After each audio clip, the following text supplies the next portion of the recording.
August 23, 2023, a day when India's Chandrayaan-3 spacecraft made history by becoming the first to touch down on the lunar South Pole, a place we can't normally see from Earth.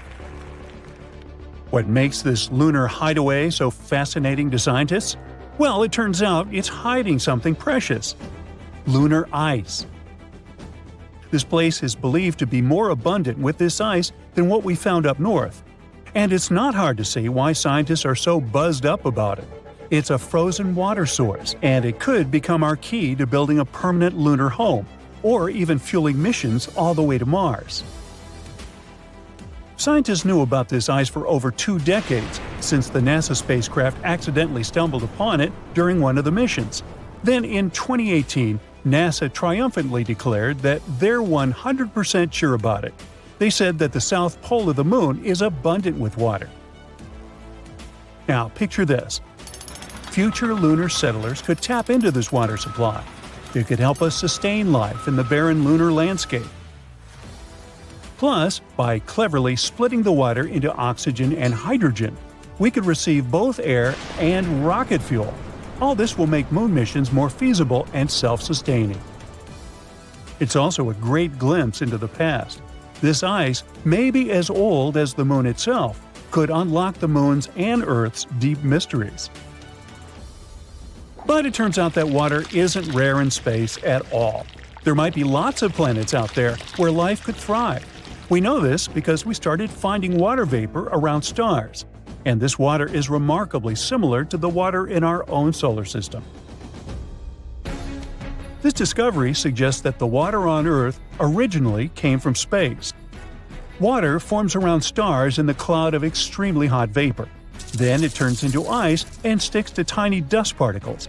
These particles stick together over time and become bigger objects, like comets, planets, and other things. Some of these become comets and planets in our own solar system. And this is how water is being spread across the universe, and it may be how it got to our planet and the moon too. Scientists think that the lunar ice might have journeyed here eons ago. Maybe it hitched a ride on water-rich asteroids that smacked into the moon's surface. All this has big implications for us. The southern pole is an ideal canvas for humanity to establish a real moon base. Imagine brick domes connected by secret underground tunnels. They'll be bustling with people busily operating computers. Some others will be cruising the lunar landscape in their jeeps or on their way to mine precious resources. We have some pretty cool ideas on how to build this. First, you probably imagine hauling hefty and water-draining shelters all the way from Earth. But maybe there's a more effective way. Think about our history as a civilization. Every time we ventured to a new place, we surveyed the surroundings for available resources and used them to survive and thrive. This is how we spread across our own planet. So why shouldn't we spread across the moon the same way? Now, you might wonder what resources the moon might offer. We know about the ice, and it can be turned into water. But we can clearly see that our planet lacks lush greenery and edible food. Well, it might not be obvious, but the moon does have something to offer – mineral resources and sunlight. Unlike Earth, where the sun rises and sets, the lunar poles offer quite a beautiful sight. The sun gracefully orbits the horizon the entire day, which means it can provide an almost uninterrupted source of power. Imagine living in a world bathed in perpetual sunlight. I'm sure the solar panels will love it. Me? Not so much. Still, we could use not only the sun's light, but also its heat. Honestly, we should just use everything. If we're left with spare metal while producing oxygen, find a purpose for that metal too. We need to treat the environment responsibly, not only on Earth, but on the moon as well. Which is why scientists are learning how to turn the moon's most abundant resources, regolith, into sturdy bricks. They've been quite inventive in figuring out how to create moon bricks. Scientists want to use the sun's heat to melt lunar dust, layer by layer, essentially creating a 3D printer for moon dust. Engineers have also cooked up bricks using solar ovens and zapped lunar soil with microwaves. They become quite adept at it. So yeah, Perhaps we're going to establish a little brick factory on the moon and build regolith houses. It's like Minecraft in real life. As soon as you find some cool new material, you gotta build a tiny house with it. If successful, these bricks could be used to construct entire buildings, potentially covering inflatable modules or giving new life to abandoned landers. So, will astronauts need to become skilled bricklayers? Well, they won't do everything themselves. We'd have to create a small automated system involving robots working collaboratively. Humans will, of course, oversee the construction site. Despite all this automation, scientists believe that living on the moon is going to be, well, call it cozy. The designs may involve stacked living quarters or multi-purpose areas. However, there would be some challenges too. On the moon, things get extreme. Imagine scorching temperatures that can go up to 212 degrees Fahrenheit during the day, and at night, they plunge down to a chilly minus 290 degrees. And it's not just the weather. The moon gets relentlessly exposed to solar radiation, cosmic rays, and micrometeorite impacts. All these things gradually wear down anything on its surface. Another big challenge is the lunar dust. On the moon, there's no air to breathe, and the dust there can cause problems. And this one isn't only regular dust. It's super clingy and can even make astronauts sneeze and have watery eyes, as if they're having a lunar hay fever. It can also damage equipment and spacesuits. It's not something you want to mess with. Scientists have found that the dust is made when meteors hit the moon, creating tiny particles and sharp glass shards. It's toxic, and its tiny particles can float around in low lunar gravity, making it hard to breathe. Unlike on Earth, the moon doesn't have wind or rain to clean it away. So now they're studying it to find out how to prevent this annoying problem from ruining their entire mission. There's more to this lunar haven than meets the eye. Scientists also want to delve into the mysteries of low-frequency electromagnetic waves there. These waves are whispers from the far reaches of the universe. These elusive signals have remained hidden from us for ages. We only caught some cacophony of radio and other background noise, but that's it. On the moon's dark side, however, we can finally record and study them. Studying these waves will help scientists to unlock the secrets of the universe's origins. It's not just about the Earth or the moon. We're talking about peering back to the very beginnings of our world. Our new lunar lab might help us to forever reshape our understanding of the cosmos. So, NASA has some big plans on the moon now. Their Artemis mission completed a successful return to Earth in December 2022 after nearly a month in space. It ventured far beyond the moon. This mission proved the capabilities of some of our recent technological developments that will help us explore Mars. The goal of Artemis is to establish a lasting presence on the moon. They want to create a gateway, like a space station in orbit around the satellite, to help with the landings. Artemis 2 is set to carry astronauts to lunar orbit in 2024, and during Artemis 3, which should take place in the mid-2020s, 2 astronauts will touch down near the moon's south pole. It's quite possible that the lunar base will be built within the next couple of decades. So, stay tuned. Have you ever seen the other side of the moon? I caught you. Of course not. But maybe you've seen it in photos. In that case, have you ever wondered why the two sides look so different? Well, let me tell you. We can't see the other side of the moon. People believe this is because the moon doesn't rotate around its axis. But this is not true. The moon does rotate. It just does it at the same rate as its orbital motion. This is a particular case of tidal locking called synchronous rotation.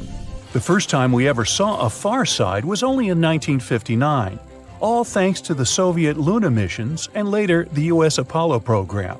Now, when Luna 3 and other spacecraft transmitted the first far-side images, they revealed a far more cratered hemisphere that looked more like Mercury or Jupiter's moon Callisto. It looked completely different from what we were used to, and that's when we learned how meh the other side is. No, seriously, just look at it. The near side can boast its thinner and smoother crust.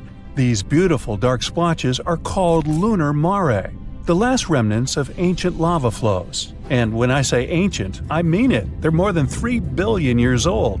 Meanwhile, the far side crust is thicker and crater-pocked. The lava flows had almost no effect on these impact craters. It's also devoid of any large-scale mare. Low-key looks like dried white cheese. To be honest, don't you agree that the nearby side is much more beautiful? Write your thoughts in the comments. So, only 50 years ago, we learned something about the apparent differences. But then the scientists discovered something weird. Both sides are different, even in the geochemical composition. And not only in this, our side was thinner than the far side by several miles. But where did such significant differences come from on an ordinary floating stone ball? For scientists, this was a mystery. They started coming up with a lot of theories. The melted moon theory was the main one for a while. It said that it was the Earth's fault that our moon looks like this. This happened several billion years ago. The moon was born because of a collision. One day, an object about the size of Mars crashed into the Earth. At that moment, a piece broke off from it, which later became the moon. However, this piece was somewhere 15 times closer to Earth than it is now. Some scientists created pictures of the so-called early moon. Unlike our cute little white ball, the early moon was a strange-looking, boiling scarlet ball. That piece didn't leave us after the separation. It became tidally locked very soon after. The Earth after the collision was still an incandescent nightmare, full of fire and lava. It was boiling at a temperature of 4,500 degrees Fahrenheit. And since the moon has always been turned toward us with one side, this side has melted down a little. This would explain why the moon's surface, the so-called mantle, is thinner on the near side than on the far side. During the boiling of the Earth, certain elements evaporated from it. They then settled on the moon.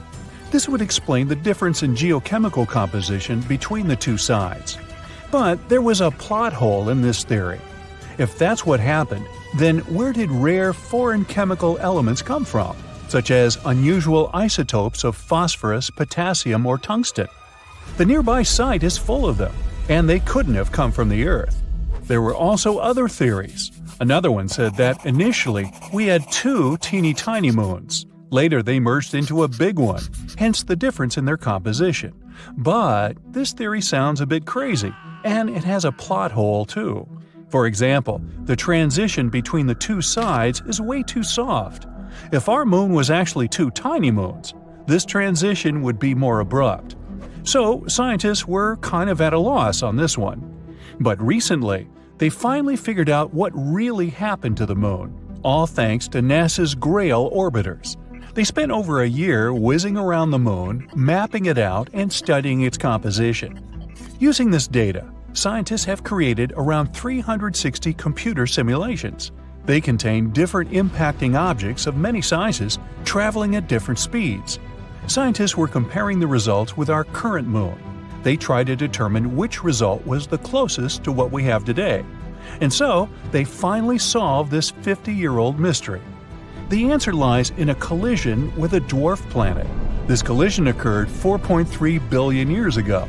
This huge object was slightly larger than Ceres. For those who don't know, Ceres is one of the dwarf planets of our solar system. Its diameter is 580 miles. You could say that one France or one Germany would fit into it. So, this giant object crashed into the moon, somewhere near the South Pole. This collision was so strong that it changed the image of the moon forever. It left a trail of 3,500 miles behind. It would take you 14 hours by plane to fly that distance. This crater covered the entire near side of the moon. It caused damage to the moon's mantle. It also created a so-called South Pole Aitken Base, or SPA basin. This is an impact crater and has a diameter of 1,600 miles, which is like adding one UK plus one Germany. It's important though. The formation of this basin was a defining event in the history of the moon, and it's the second largest impact crater in the solar system. The collision also caused a powerful hot wave to spread across the moon. This wave scattered over the remnants of those rare warm minerals scientists found on the nearby side. That's how our beautiful side became home to something called Procellarum creep terrain, or PKT for short. This is basically a compositional anomaly, a concentration of potassium, phosphorus, and other rare elements like thorium. You can say that those minerals are a gift to us from deep space. Anyway, there were many, and I mean many, collisions in the Moon's history. All of them only deepened this already large crater. That's why the mantle on the near side was getting thinner and thinner with the years. Also, our gifted minerals gave off a lot of heat, so the mantle has melted a little bit more and more. Oops, this accidentally caused the Moon's volcanoes to wake up. Volcanic activity has increased on the near side. Intense lava flows filled the old empty craters. Ta-da! And this is how the beautiful lunar mare was born. That's about how it all happened. All this information was found thanks to the researchers from Brown, Purdue, Stanford Universities, and NASA's JPL. The research was published by the Journal of Geophysical Research, Planets, so you can read about it in more detail if you're interested. There are still many things we need to learn about the Moon. The highest priority is the return mission from the South Pole, the Aitken Basin. Samples brought from there will be used to determine the age of the Moon, its history, and the nature of the crust and mantle more accurately. Another critical target is the Moscoviense. This is the name of a large lava plain on the far side of the Moon. Studying it will help us better understand the difference between the two sides, as well as tell us how the other side was formed. All this knowledge is significant for understanding the history of the Moon, but it's also handy for space exploration in general. Scientists use the Moon as a reference point to determine the age of other planets and entire worlds in space. The Moon helps us determine the chronology of the life of the whole solar system. So stay tuned for new exciting research and discoveries. There's something happening inside the Moon, something that nobody expected. Not a dramatic shift you'd see on the outside, but deep down, where things seem frozen in time, scientists have uncovered a hidden layer of what you could only call moon goo. Remember those school lessons about the crust, mantle, and core? Much like the Earth, the Moon is made up of layers: a crust, mantle, and core. However, the Moon's core is much smaller compared to ours. Earth's core is huge. It makes up about a third of our entire planet's mass. The Moon's core makes up only about 1 to 2% of its mass, and its diameter is about 1/5 the diameter of the Moon itself. It's surrounded by a hard, rocky mantle, but it turns out that between these two layers, that mysterious goo layer, and it's way more important than you might think. The layer is soft and partially molten, ebbing and flowing like the tides in our oceans. It rises and falls, stretching and shifting as if it were alive. Its movement isn't chaotic, but subtle and regular. We always knew that the Moon influences our seas and oceans, causing tides with its gravity. But it turns out that we influence it back. The goo ocean reacts to the gravitational dance between Earth and the Sun. Also, the molten layer could be made of ilmenite, a very intriguing material. Ilmenite is rich in titanium, a strong and lightweight metal that we really love over here on Earth. Titanium is used in everything from airplane parts and spacecraft to medical devices, even in everyday items like bikes and laptops, all because it's incredibly strong and very resistant to corrosion and heat. So, if the Moon might have a molten layer rich in ilmenite, that would be awesome. Astronomers are already planning for lunar bases, and if we had a material to build structures, spacecraft, or even tools for astronauts right there, that would be a game changer. Otherwise, we'd need to transport materials from Earth, which is extremely costly. This is our first tangible sign that the Moon is not just a cold, boring rock. Instead, it's dynamic, living, and breathing, with moving forces beneath the surface. NASA used new special tools to discover this: the Gravity Recovery and Interior Laboratory and the Lunar Reconnaissance Orbiter. These are both space missions designed to study the Moon, but they don't just look at the surface like a telescope. Instead, they help measure things we can't see with our eyes, like the moon's gravity and how it changes over time. Grail sent 2 small spacecraft around the moon named Ebb and Flow. Clever. The idea was for these spacecraft to fly close to each other and measure tiny differences in the moon's gravity as they go. It's like they were feeling the moon's invisible pull in different places. If the moon's gravity was stronger in one spot, the spacecraft moved closer together, and if it was weaker, they moved farther apart. This helps scientists understand what's going on inside the moon, even if they can't actually go there. And the spacecraft intentionally crashed into the moon in December 2012 to end the mission. The Lunar Reconnaissance Orbiter is a bit different. It takes super detailed pictures of the moon and collects other important information about its surface. By combining the information from both Grail and LRO, we were able to find this goo layer. But this discovery actually challenges everything we thought we knew about lunar geology. How did this molten layer get there? How long has it existed? And perhaps more fascinating, how it stayed warm for millions of years. That's some million-dollar questions. The moon's core generates heat just like ours. But it's not as easy as saying, oh, the core's heat probably keeps it warm and molten. Well, first, the moon's core is much smaller and less active than Earth's, meaning it produces significantly less heat. Plus, the moon is much cooler than Earth in general. With temperature dropping to minus 200 degrees Fahrenheit on the surface, how could this inner layer still stay in this flowing state? That's still a mystery. In any case, this goo could actually explain a lot of stuff about the moon. For example, astronomers were exploring moonquakes and how they happen. Now they think that it might be this semi-molten layer shifting and moving beneath the surface. Now, beyond the moon itself, it also tells us more about other celestial bodies. If the moon, something we considered basically a huge static rock, has such a dramatic life, what about other planets, moons, or asteroids? Could they also hide similar hidden movements beneath their surfaces? We can even understand our own planet better, learn more about how tides and similar stuff works. There are so many great discoveries we've been making on the moon. Recently, we found some awesome stuff beneath the surface, massive caves hidden for millions of years. For over 50 years, scientists have suspected that the moon's surface is full of underground tunnels and caves. These are known as lava tubes because they were formed by lava. Duh! Millions of years ago, the moon was pretty unstable. It underwent some volcanic activity, causing eruptions. When a volcano erupts, lava can flow across the surface. As the outer layer of the lava cools and hardens, it forms a solid roof of dark material. It's actually what these famous dark spots on the moon are. These are dark, hardened remains of ancient lava. But the hot, molten lava continues to flow through the center. Once the eruption ends and the lava drains away, what's left behind is an empty hollow tunnel, hence a lava tube. On Earth, we have lava tubes in places like Hawaii or Iceland, where volcanic activity has created similar underground tunnels. The same thing happened on the Moon billions of years ago, although they're much crazier compared to ours. In fact, lunar lava tubes are now thought to be some of the largest and longest in the entire solar system. One such cave was discovered beneath the famous Mare Tranquillitatis, the place where Apollo 11 first landed, and it's at least 340 feet deep.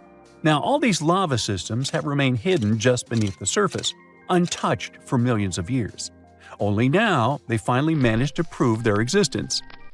Scientists from the University of Trento in Italy found them using special radar technology and advanced computer methods. These techniques let you see underground by sending radar waves. The waves bounce back and give clues about what's hidden underneath. By analyzing the way these waves reflected back, the researchers could detect the shape and size of the hidden caves. Now, the best thing about this discovery is that we could build all our bases there. These caves protect from radiation, harsh winds, and meteoroids. NASA even found evidence that some of these caves stay at a steady 63 degrees Fahrenheit. That's some crazy coziness for the moon. And on top of that, there could even be some water there. So humans could take shelter inside these natural tunnels and build entire colonies on the moon. And I know what you're thinking. Could unexpected lunar monsters hide deep in those caves? Well, sure. There's a huge potential for exploring these caves and finding some awesome stuff. But even if we manage to find a miracle, like small life or microbial organisms, there's a 99% chance that there won't be actual animals or monsters. It would just be impossible for them to develop in such conditions. But it would make a great horror movie. Researchers want to send robots or drones to explore the tunnels first, and then see if they're safe enough for humans. And it's not just the US getting in on the action. China is also investigating the possibility of using these moon caves as a future base, showing that the race to explore and settle the moon is heating up. Now look at this fancy granite kitchen countertop. This one can also be available on the moon. I mean, there's no production whatsoever as of now, but there's enough raw materials for the kitchen of your dreams. And by the way, granite on the moon can even prove this dark horse had plenty of water at some point. So it all started when scientists found this weird blob of heat on the far side of the moon. It's all because of a massive chunk of granite that's buried underground. Apparently, granite is pretty rare outside of Earth, so this is a big deal. According to the researchers, there's this old volcano on the moon that hasn't erupted in like 3.5 billion years. But it turns out it's still giving off some serious radiation. The scientists used a fancy new method with microwaves to measure the temperature below the moon's surface. They found this area that's about 31 miles across, where it's like 18 degrees warmer than the rest of the place. And it's right under a spot that collapsed and is full of silicon. It's not as thriving as Silicon Valley back on Earth, it's just a volcanic crater, but without all the lava spewing out. The scientists even compared it to those granite rocks you see in Yosemite, like El Capitan and Half Dome. You know, those giant rocks that look super majestic? Well, apparently, they're made of the same stuff. Researchers claim that granite is super common on Earth, but not anywhere else in our solar system. So, this could change everything we know about other rocky planets. Right, now we know there's granite on the moon, but why is that important to us? So, you know how granite forms on Earth? It's all thanks to water and plate tectonics teaming up to create these huge blobs of melted rock beneath the surface. But guess what? The moon doesn't have any of that action going on, which makes granite super rare up there. But this discovery could give us some clues about what the moon was like back in the day when it had volcanic activity. Without water, making granite becomes a real challenge. But somehow, someway, they found granite on the moon. No water, no plate tectonics, but still, we got granite. So what does that mean? Did the moon have water in this one spot? Or was it just ridiculously hot? I guess we'll need to give a tad more time for the scientists to figure it out. The water on the moon is an issue, though. Duh. As of now, the moon is bigger than the Sahara Desert, but somehow 100 times drier. Astronomers have been debating for ages whether there's any water on this celestial neighbor of ours. But in 2020, NASA's SOFIA mission finally confirmed that there is indeed water on the sunlit part of the lunar surface.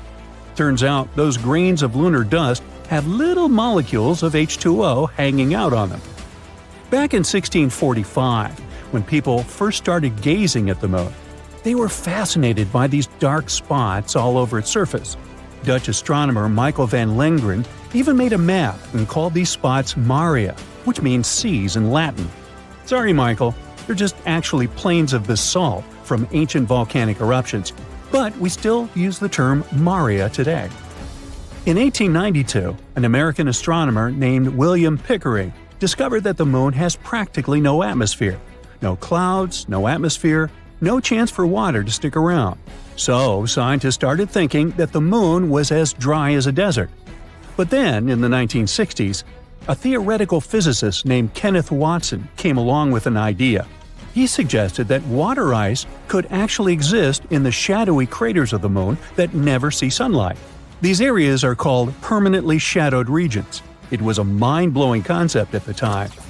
The Apollo missions from 1969 to 1972 finally gave us the chance to look for water on the moon up close and personal. But when the astronauts brought back soil samples, there was no sign of water. So everyone went back to thinking the moon was bone dry. However, in 1994, NASA's Clementine mission suggested that there might be ice in these shadowed craters after all. And in 1998, the Lunar Prospector mission found evidence of hydrogen concentrations in the permanently shadowed areas. This was a strong indication of water ice at the lunar poles. The images weren't super clear, but it was still an exciting discovery. And finally, in 2008, scientists decided to take another look at those Apollo samples. They revisited the old data and found some hints that there might be water after all. It was like finding buried treasure in your own backyard. As you can see, the moon is a pretty promising destination. It even has enough stuff to produce your food supplements – calcium, magnesium, you name it. Just kidding, it's not the best idea to munch on them to boost your diet. But there are a bunch of other applications they can be used for. Calcium is like the fourth most popular element hanging out in the lunar highlands. But here's the cool part. Pure calcium metal is actually super flexible and can conduct electricity like a boss when there's no oxygen around. Who knew, right? Anorthite is a rare gem here on Earth, but up on the moon, it's partly central for calcium. It can even help make those groovy silicon-based solar cells. To make them, you need some lunar silicon, iron, titanium oxide, and of course, our buddy calcium and aluminum. It's like a recipe for solar success up there in space. The moon even has precious metals like gold. In 2009, NASA was on a lunar mission and they found some gold in the lunar soil. They had a spacecraft right behind the rocket, equipped with a fancy spectrometer. Its job was to study all the debris that got released when the rocket crashed. And they found all sorts of chemicals, like carbon monoxide, carbon dioxide, ammonia, sodium, hydrogen, and even a little bit of mercury, gold, and silver. Hey, vampires beware. Now I know it's been quite a while since then, like 14 years to be exact, but measuring how much gold is actually there has been a real challenge. You see, it's hiding deep beneath the lunar regolith, making it tricky to get an accurate count. Yeah, metals are fun and lunar water may have existed, but what about food? Good news, everyone! Scientists are saying that plants can actually grow on the moon, but don't expect a luscious orchard. It'll be more like a moderate garden with just a couple of beds. Here's the scoop. A while back, those awesome Apollo astronauts collected samples of lunar surface material called regolith and brought them back to Earth. Fast forward 50 years, and NASA decided to use 3 of those samples to try growing plants for the very first time. They used dirt from under the lunar rover bumper to grow these plants. The team added water and seeds to the samples, giving each plant a gram of regolith. Then they placed them in a clean room and added nutrient solutions every day. And they succeeded. During that challenge, the brilliant minds dealt with small plants like mustard greens in the nutrient-poor lunar soil. Yeah, we'll have to export olive oil from Earth to dress it. So, plants can indeed grow in the moon's soil. However, they won't be as strong and healthy as the ones grown on good old Earth soil, or even the ones in the control group grown in a lunar simulant made of volcanic ash. But hey, it's just a start. We're still to find out if our dear moon is hiding more treasures. So Mars has 2 moons, Phobos and Damos. And apart from the bizarre shape, there's nothing remarkable about them, except for one thing. Not so long ago, scientists discovered a strange phenomenon on the surface of Phobos, and they still can't find any explanation for it. What is this phenomenon, and what does it tell us about the history of our solar system? Let's find out. American astronomer Asaph Hall discovered Phobos and Damos back in 1877. Did you know that all the planets in our solar system are named after Greek and Roman deities? For example, Mars or Ares is the famous deity of war. That's why the satellites of this red planet were named after the sons of Ares, Phobos and Damos. These beautiful names actually have creepy meanings: fear and horror. In 1971, NASA's Mariner 9 telescope took the first pictures. That's how we found out that these guys weren't at all like our moon. They had this weird shape, a strange and unstable orbit. Moreover, there are no other moons in the solar system that move as close to their parent planet as these two. Well, they are its suns after all. But even though they are very close to Mars, if you were standing on the surface of the red planet, you would hardly be able to see them. That's because the curvature of Mars hides Phobos and Deimos from view. Even if you were somewhere on the equator, Phobos would look like an ordinary asteroid to you, and Deimos would look like a star. All because these satellites are basically crumbs compared to our moon. They're the smallest and least bright moons in the entire solar system, which is ironic considering their mighty names. Anyway, it seems that everything should be pretty clear with these two satellites. But nope, there's a problem. You see, scientists reconstruct the history of space based on the traces found on different space objects. Dents, scratches, cracks, all these things can tell us what happened billions of years ago. For a long time, scientists were sure that, just like their Greek prototypes, Phobos and Deimos were twins. But then, NASA's Viking orbiter took new photos of the satellites, and that's when they discovered a significant difference between the two. The entire surface of Phobos was covered with huge grooves. Those were a series of long, deep pits stretching from one end of Phobos to the other. You may say, what's the big deal? All space objects have this kind of stuff on them. And yeah, there are other satellites with similar grooves and scratches, but none of them has as many as Phobos. It's completely covered in grooves, and they're huge, up to 12 miles long and 660 feet wide. And that's not all. Some of these grooves intersect with others. This means that Phobos has experienced not one, but many traumatic events. But what exactly happened to it? Actually, scientists are still not completely sure. However, they have a few ideas. And these theories can tell us not only about the past of Phobos, but also predict its future. Theory 1. Asteroid Impact. Well, the first suspect is quite obvious. There's a large, almost 6-mile wide crater on Phobos. It's called Angeline Stickney. It was named after the wife of Asaph Hall, the scientist who discovered the satellites. Adorable. So that's what the first theory sounds like. Once upon a time, an astronomical body crashed into Phobos. The impact was so strong that it left a large crater. And the effect of the collision left a bunch of grooves everywhere on Phobos. It sounds logical at first. However, scientists have noticed a flaw in this theory. They learned that these grooves actually formed not inside the crater, but next to it. So it wasn't a collision that created them. Besides, what about those grooves that intersect with the others? Or is it just a big cosmic coincidence? Well, the search for truth continued. Theory 2. It's all because of space debris. Yes, there's a difference between these two theories. In this case, the grooves aren't a direct consequence of the collision. Rather, it goes something like this. Something crashed into Phobos. This impact caused a bunch of rocks to be thrown into space. Some of them were lost in the universe forever, but others were small enough to be pulled back to Phobos. Passing next to the moon at a steep angle, they would crash into it, jumping away, and so on. And since the gravity of Phobos is very weak, perhaps they couldn't stick to it. In other words, these rocks were continuously pulled toward and pushed off of the satellite for many, many years. This theory explains the intersecting grooves. It's because the rocks were constantly falling into those places. It sounds quite logical, but there's another problem. We don't see any boulders on Mars or on the surface of its moons. But all this debris was supposed to get trapped by gravity and remain somewhere in the planet's orbit. This, or simply become part of Phobos. In other words, if this were true, we'd find evidence of this theory under layers of dust. But that didn't happen, so this explanation didn't satisfy astronomers either.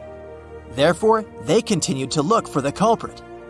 Maybe the grooves have nothing to do with Stickney Crater at all. Maybe the real culprit is something else, something even more powerful. Could it be Mars itself? Theory 3. Mars is a twist villain. The previous theories imply that Phobos and Deimos were originally pieces of Mars. Like once upon a time they broke away from it and became satellites, just like our moon. But what if that wasn't the case? Observations made by NASA's Mars Global Surveyor show that Phobos and Deimos are made up of elements which are mainly found in meteorites and asteroids. So, what if Phobos and Deimos are asteroids? There's an asteroid belt between Mars and Jupiter. Given the size, shape, and composition of Phobos and Deimos, scientists have suggested that once upon a time they belonged to this belt. However, one day they flew out of it, and then gravity pulled them to Mars. This phenomenon is called asteroid capture. It's very strange though. Yeah, the asteroid capture isn't uncommon, but these two have been flying next to Mars for what, billions of years? It's weird that their orbits have remained the same. In addition, the atmosphere of Mars is very rarefied, and because of this, it could hardly capture any asteroids. In theory, they should have separated from Mars at the first opportunity. However, this didn't happen. It means that somehow they got stuck, and Mars immediately began to destroy them.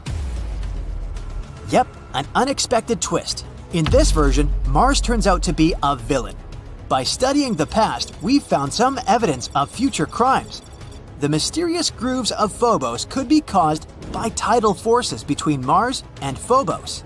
The Moon and Earth also exchange these, slightly distorting each other. But since Phobos is much closer to Mars, the impact of gravitational forces is much stronger. In other words, the gravity of Mars is gradually destroying Phobos. Every 100 years, the satellite gets 0.7 inches closer to Mars. It also shrinks as much as 6.5 feet, becoming even more fragile and weaker. The smaller it gets, the more the tidal forces impact it, creating strange grooves and scratches on Phobos. Yep, somewhere in 30 to 50 million years, Phobos will either collide with Mars or disintegrate and turn into a bunch of small rocks. And then Mars will also have rings, like Saturn and Neptune. That's why Phobos is called the doomed Martian moon. Anyway, these are all only theories, but the dramatic backstory of Phobos gives us an idea of how dynamic extraterrestrial objects can be. The more we learn about them, the more we discover about the secrets of the origin of not only Mars, but also other objects in our solar system. If one day we really colonize Mars, studying its moons can help us a lot. Let's hope that the upcoming MMX mission will reveal some of the most exciting secrets Mars's moons are hiding. The Moon, a beautiful, natural satellite with some mysterious dark splotches. We always see only one side of it, so we're used to this image. It's hard to imagine the Moon looking any other way. But it used to be different. Oh ho ho, it used to be so different. Picture this, a huge incandescent satellite in the sky that is causing constant tsunamis. I suggest we go very far into the past to see what the Moon was like many, many years ago. The Moon formed around 4.5 billion years ago. At that time, our green-blue planet was still a red-hot, insanely unstable piece of rock flying in space. We didn't have the Moon yet, and a day on our planet only lasted 6 hours, which meant only 3 hours of daylight. Volcanoes erupted all over the place, releasing poisonous gas into the air, and a bunch of meteorites regularly crashed into the planet. At the same time, 4.5 billion years ago, the so-called Big Splash occurred, or, as scientists call it, the Giant Impact Hypothesis. It claims that once an object the size of Mars crashed into Earth. Mars is about 2 times as small as our planet, so the blow wasn't too bad, but it was quite catastrophic. This powerful impact tore off part of the outer layers of that Mars-sized object and Earth. The very core of this space body merged with Earth's own dense core, and a huge number of fragments of Earth flew into outer space. So, this was the beginning of our Moon, or, saying in a scientific way, the process of differentiation has begun. This is the process all planetary bodies go through at the beginning of their lives. Since the impact was very hot, its heat carried away most of the gases and liquids from the broken pieces of Earth. Only a relatively dry stone surface remained. So yeah, there is water and gases on the moon, but in very small quantities. The gravity of our planet was strong enough to make all these hot stone fragments stay in its orbit, and they gradually began to stick together. The chemicals they contained were distributed in layers. Iron, which was heavier, sank deeper inside, and lighter elements formed the surface. In a short time, 100 years or less, the ring of steam, dust, and molten rock fused together. The largest clusters with the strongest gravity attracted more and more particles, gradually forming the moon. It looked like a red-hot bubble ball. Sadly, the nucleus of this newborn moon turned out to be very small. It lacked iron and other heavy elements to form into something substantial, like a planet. The oldest rocks of the moon probably formed in the ocean of magma. And when the moon gradually cooled down, it turned out to be a white, clean, and perfectly even ball. But it was still completely different from what we have now. To begin with, immediately after its birth, the satellite was located at a distance of only 13,500 miles away from Earth. This is 15 times closer than it is now, around 238,000 miles. It's scary to imagine how huge and bright the moon looked in the sky at that moment. The view was probably both beautiful and terrifying. And, of course, such proximity caused incredibly huge waves on Earth. The planet experienced regular tsunamis. Also, at that time, the moon was spinning very fast, and it wasn't turned to Earth with only one side. But, in general, Earth and the moon had a positive impact on each other. For example, it was the moon that made our day last 24 hours. Now, Earth's axis is mostly tilted 23.5 degrees from the plane of its orbit around the Sun.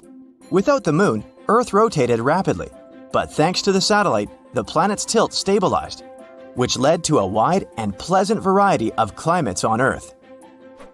To be fair, the gravity of our planet also helped the moon. Thanks to it, the moon began to rotate more and more slowly while gradually moving away from us. Over the years, its orbit has moved far away from our planet. At the same time, the moon became tidally locked to Earth. This means that its rotation period coincides with its orbital period. Or, in other words, the moon moves around itself as fast as it moves around the Earth. That's why the moon always faces our planet with only one side. When the moon moved away, tides on Earth became calmer. Now, water could flow to the most remote corners of our planet.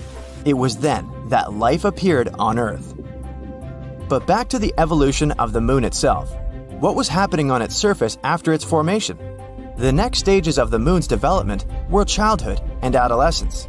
And as is usually the case at this stage, this period was insane. No wonder, about 4 billion years ago, the solar system was going crazy. During the first 600 million years of the moon's existence, large asteroids and comets constantly collided with it. Now, they were bothering not only our Earth, but also its satellite. These impacts were the most powerful in the history of the moon. They left many large craters, which were later filled with dark rock. So, Earth wasn't enough for you, huh, space? Once, a dwarf planet crashed into the moon. It was about the size of Ceres, the largest object in the asteroid belt between Mars and Jupiter. This explosion formed the SPA basin and also forever changed the appearance of the moon. Can you see that dark spot on the far side of the moon? Right there in this very south? This spot is called the South Pole Aitken Basin. Its diameter is about 1,600 miles. And yes, it was formed by the impact I've mentioned about 4.3 billion years ago.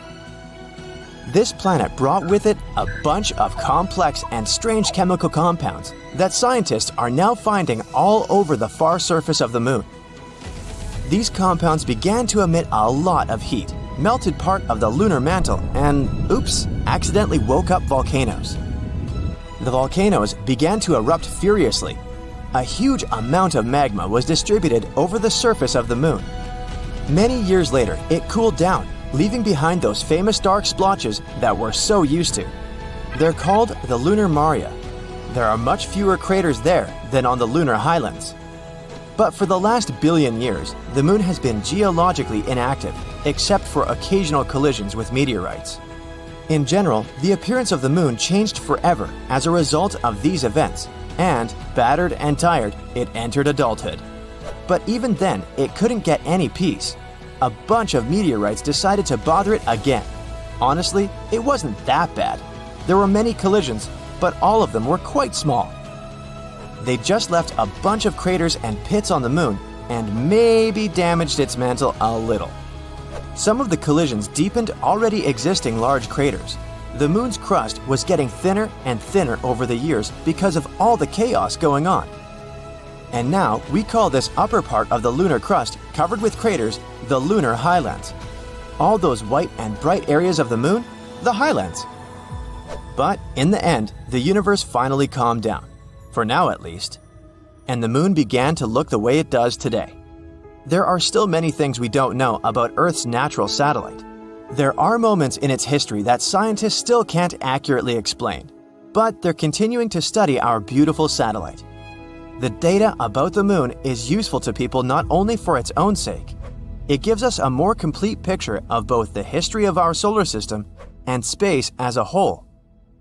So, let's hope that one day we'll be able to find out everything there is to know about the moon.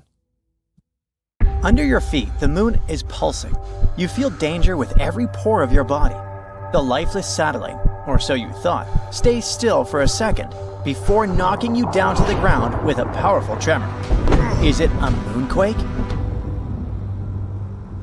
For years, scientists believed the moon was completely inactive, but the newest evidence seems to suggest that this idea is totally wrong. Researchers from the University of Maryland have recently discovered 266 mysterious ridges on the far side of the moon. And these ridges likely point to recent geological activity. So, are we really talking moonquakes? Well, kind of. The ridges are located in volcanic regions that formed 3.2 to 3.6 billion years ago, but they appear much younger than expected. Typically found in clusters of 10 to 40, they're often located in areas where the moon's surface is structurally weaker. Now, when astronomers speak about recent, don't take their words literally. They don't mean last year or even decade. Most models scientists created suggested that the moon's geological activity ended 2.5 to 3 billion years ago. But the new information hints at the possibility that these formations have been active within the last billion years. Some of the smaller ridges seem to have formed as recently as 200 million years ago, and that is considered relatively young on the moon's timescale. It means that the moon may still be experiencing geological changes today. These discoveries kinda challenge our understanding of the moon's history and evolution. But how did scientists come to these conclusions anyway? Researchers from the University of Maryland and the Smithsonian Institution used crater counting to estimate the age of lunar ridges. It works like this. Surfaces with fewer craters are younger, and the more craters some region has, the older it is. Plus, the analysis showed that some ridges cut through already existing craters, meaning they likely formed around 160 million years ago. In geological terms, this is very recent, suggesting that these ridge-forming processes may still be happening. Another cool thing is that the ridges on both the near and far sides of the moon are similar, which means they may have formed through the same geological processes, having been shaped by the same forces. These forces might include the moon's gradual shrinking, thermal contraction, and shifts in its orbit. We'll talk about it a bit later. Another argument supporting the idea of a still active moon is decades-old data from the Apollo missions. They had already detected shallow moonquakes with the Apollo Lunar Seismic Experiment, recording 28 quakes ranging from magnitude 1.5 to 5. Researchers believe that these ridges may be linked to similar seismic activity. Now, about that bizarre shrinking of our natural satellite. scientists believe the moon formed about 4.5 billion years ago when a Mars-sized object collided with early Earth. This catastrophic impact likely sent bunches of superheated material into space. Eventually, they came together and formed the moon. In its early years, the moon was just a molten world, shaking from intense volcanic and seismic activity. So, the moon used to be a molten mess floating through space. But when did it actually solidify? Scientists have finally figured it out, 4.43 billion years ago. This was a huge turning point, not just for the moon, but for Earth too. After all, the giant impact that formed the moon might have also been the final blow that made Earth stable enough to support life. In any case, billions of years passed. The moon gradually cooled and contracted. And now look at this modern-day rocky sphere illuminating our nights. But the moon isn't completely rigid yet. It still keeps cooling. And this slow cooling of its core might be one possible reason for the moon's continued activity.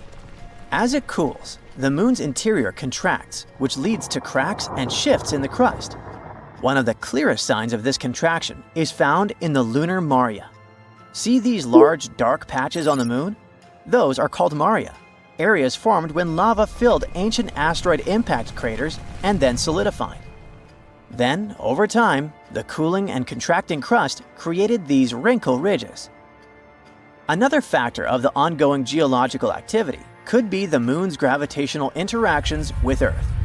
Such non-stop powerful interactions likely create surface stress and trigger tectonic movements. It's all good and exciting, but can this activity on the moon actually affect humans? In a sense, it can. The moon has long been seen as a stable place for future bases and resource extraction. But the discovery of this ongoing geological activity is pretty worrying. If the surface is still shifting, future settlements, infrastructure, and mining operations could face serious risks. That's why, at the moment, we need seismometers and ground-penetrating radars to better understand these movements. It will allow us to assess potential dangers before any long-term missions begin. By the way, there's another potential problem future lunar missions might have to deal with, and it's moon dust, aka regolith. Apollo astronauts quickly learned that this jagged, sticky dust gets everywhere and can damage suits, equipment, and even health. A new study from Texas A&M engineers found another problem. When rockets land or take off, they kick up regolith, which can become a collision hazard, especially with many spacecraft bringing crews and cargo to the moon. Lunar regolith comes in all sizes, from tiny dust particles to large rocks. The main ingredient in moon dust is fine silicate materials, about 70 microns in size, like a human hair. They formed over billions of years as meteors and asteroids smashed into the moon's surface, grinding much of it into powder. Unlike Earth, the moon has almost no atmosphere. It's incredibly thin, so there's no wind or water to smooth out the dust. On top of that, constant exposure to solar wind has given the regolith an electrostatic charge, making it stick to anything it touches. Apollo astronauts quickly found this out the hard way. Moon dust clung to their suits, got trapped inside their landers, and stuck to everything. Worse, it became a health hazard, causing eye irritation and breathing problems inside their spacecraft. But at the moment, it seems like a problem for future us. A much more important issue is finding water to support future missions, and China is going to deal with it. It's getting ready for a big mission to look for hidden ice on the moon. As part of the Chang'e 7 mission in 2026, a flying robot will explore deep craters at the moon's south pole, where ice might be trapped. If they manage to confirm it, this could be a game changer for future lunar missions. Astronauts will have a water source and even fuel for space travel. The mission is a key step in China's plan to land astronauts on the moon within 5 years. While signs of water have been found before, like in soil samples from Chang'e 5's probe and observations by NASA and Indian spacecraft, scientists believe that deep ice deposits are the real key to supporting future missions. The south pole of the Moon has some incredibly deep craters, and experts think ice could be hiding inside them. The flying robot will try to explore one or more of these craters after landing. If it does find the ice, it could make long-term Moon missions much cheaper and more practical, helping astronauts live and work on the Moon. Some scientists also think that this discovery could offer us some clues about extraterrestrial life. In any case, whether we find water on the Moon and learn to deal with that pesky dust or not, the recent discovery of those young lunar ridges is a game changer. If the Moon is still geologically active, it means we don't know as much about our closest neighbor as we thought. What else could the Moon be hiding? Are we really prepared for the idea that this lifeless satellite might actually be more dynamic than we imagined? Future missions, which might not be as safe as we once believed, will probably show. It all started with a minor change on our planet. At first, people noticed the Moon had become brighter and a little bigger. But nobody paid attention to this. The Moon affected tides all over the world. The water flooded the beaches, but it wasn't a tragedy. A lot of fish came close to the shores. People found giant squid, anglerfish, and other creatures next to the coast, although they usually live in the dark depths. New, stranger things happen every day. Birds no longer fly to the south in winter. They gather in huge groups, flying around cities with no purpose. The Moon used to help them navigate in nature, so they can't figure out which way to fly anymore. In the boundless waters of the world's oceans, ship captains notice that compasses are now unstable. The arrow is pointing in different directions since the Earth's magnetic poles have changed. People realize the Moon has started to approach Earth for an unknown reason. The Moon's gravity affects the gravity of our planet. This entails changes in the climate, the behavior of all living beings, and the magnetic field. Now, it rains in the driest places and gets hot in the coldest lands. It's knocking down ecosystems all over the planet. People living near forests hear wolves howling all the time. The Moon drives these animals mad. The Earth's natural satellite is growing in size and lights up the night much brighter. Nothing critical has happened yet. People don't panic because they don't want to believe the end is coming. But then, one day, the Moon reaches a critical point. You're walking down the street listening to music, and at that moment, someone pushes you. Okay, maybe that guy is late for work. You keep walking, and a girl coming by hits your shoulder. "I'm sorry," she says, and goes away. You've noticed the fear in her eyes. You look ahead and see people running towards you. You take off your headphones and hear screams and sirens. People leave their cars and run away. Hundreds of seagulls are flying in the sky. You hear a strange noise among all the sounds of chaos. It seems to be water. How is this possible? You're in the city center, a few miles from the shore. But there's no time to think. You notice a huge wave flooding the streets and heading straight to you. You run into a building and go up to the 10th floor. From here, you're watching the water filling the city. The strong stream blows all cars, one-story buildings, and trees off the road. You notice a shark and other fish in the water. People are hiding in houses and on the roofs. The whole city is quickly plunging into a catastrophe. The TV is working in the building where you're hiding. You learn that floods are occurring all over the world. Massive tsunamis cover coastal cities. In some places, waves reach the height of a 30-story building. Many towns have been washed off the face of the Earth. The Moon is too close to Earth, and massive floods are just the beginning. The Moon flies around Earth and helps to keep our home on its axis. The Moon provides climate stability and helps living organisms develop. But now, this balance is broken. The Moon is approaching and changing our planet's gravity. Earth can tilt slightly to the side and provoke massive floods around the world.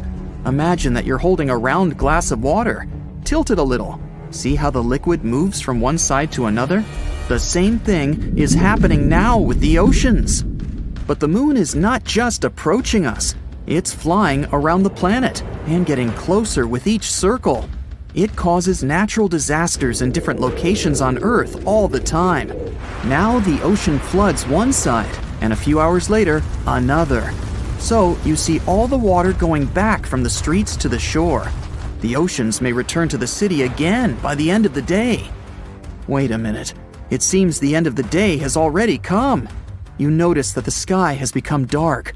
It's weird, because it's only 3 p.m.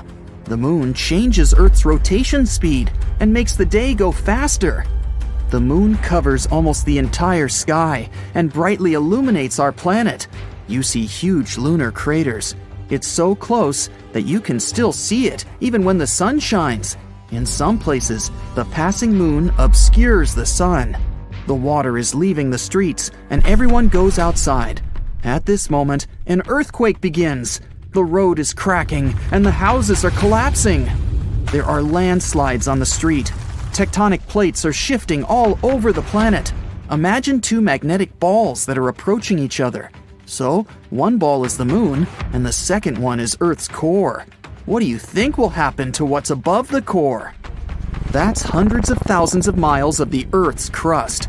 And now, it's all moving. Destructive cracks are emerging all over the world. The planet's highest mountains break down and turn into a pile of stones. The seabed cracks and releases magma from the underground depths. Volcanoes wake up and erupt magma. Clouds of volcanic ash cover the sky from the sun and the glowing moon. But the scariest thing is still ahead. A collision is inevitable. The moon flies around the planet like a ball in a round glass with a hole in the center. This force drives clouds all over the planet. Now there's a thunderstorm, but in 5 minutes, it will be snowing. Then the night comes, and it starts raining. Water droplets consist of mud and volcanic ash. It's difficult for people to breathe without gas masks. Atmospheric pressure is constantly changing. Some people experience severe migraines, and some have sore joints. But there's no time to think about your health. Humanity needs to figure out how to save itself from the collision. A new gravitational order will come when the moon crashes into Earth. Continents will change their shape. They will combine into one giant piece of land or split into 100 smaller ones. The energy of the collision can burn all the oxygen in the atmosphere and make the planet unsuitable for life. Hiding underground also makes no sense because of deep earthquakes. People decide to spend their last hours with loved ones and their families. The moon is getting closer.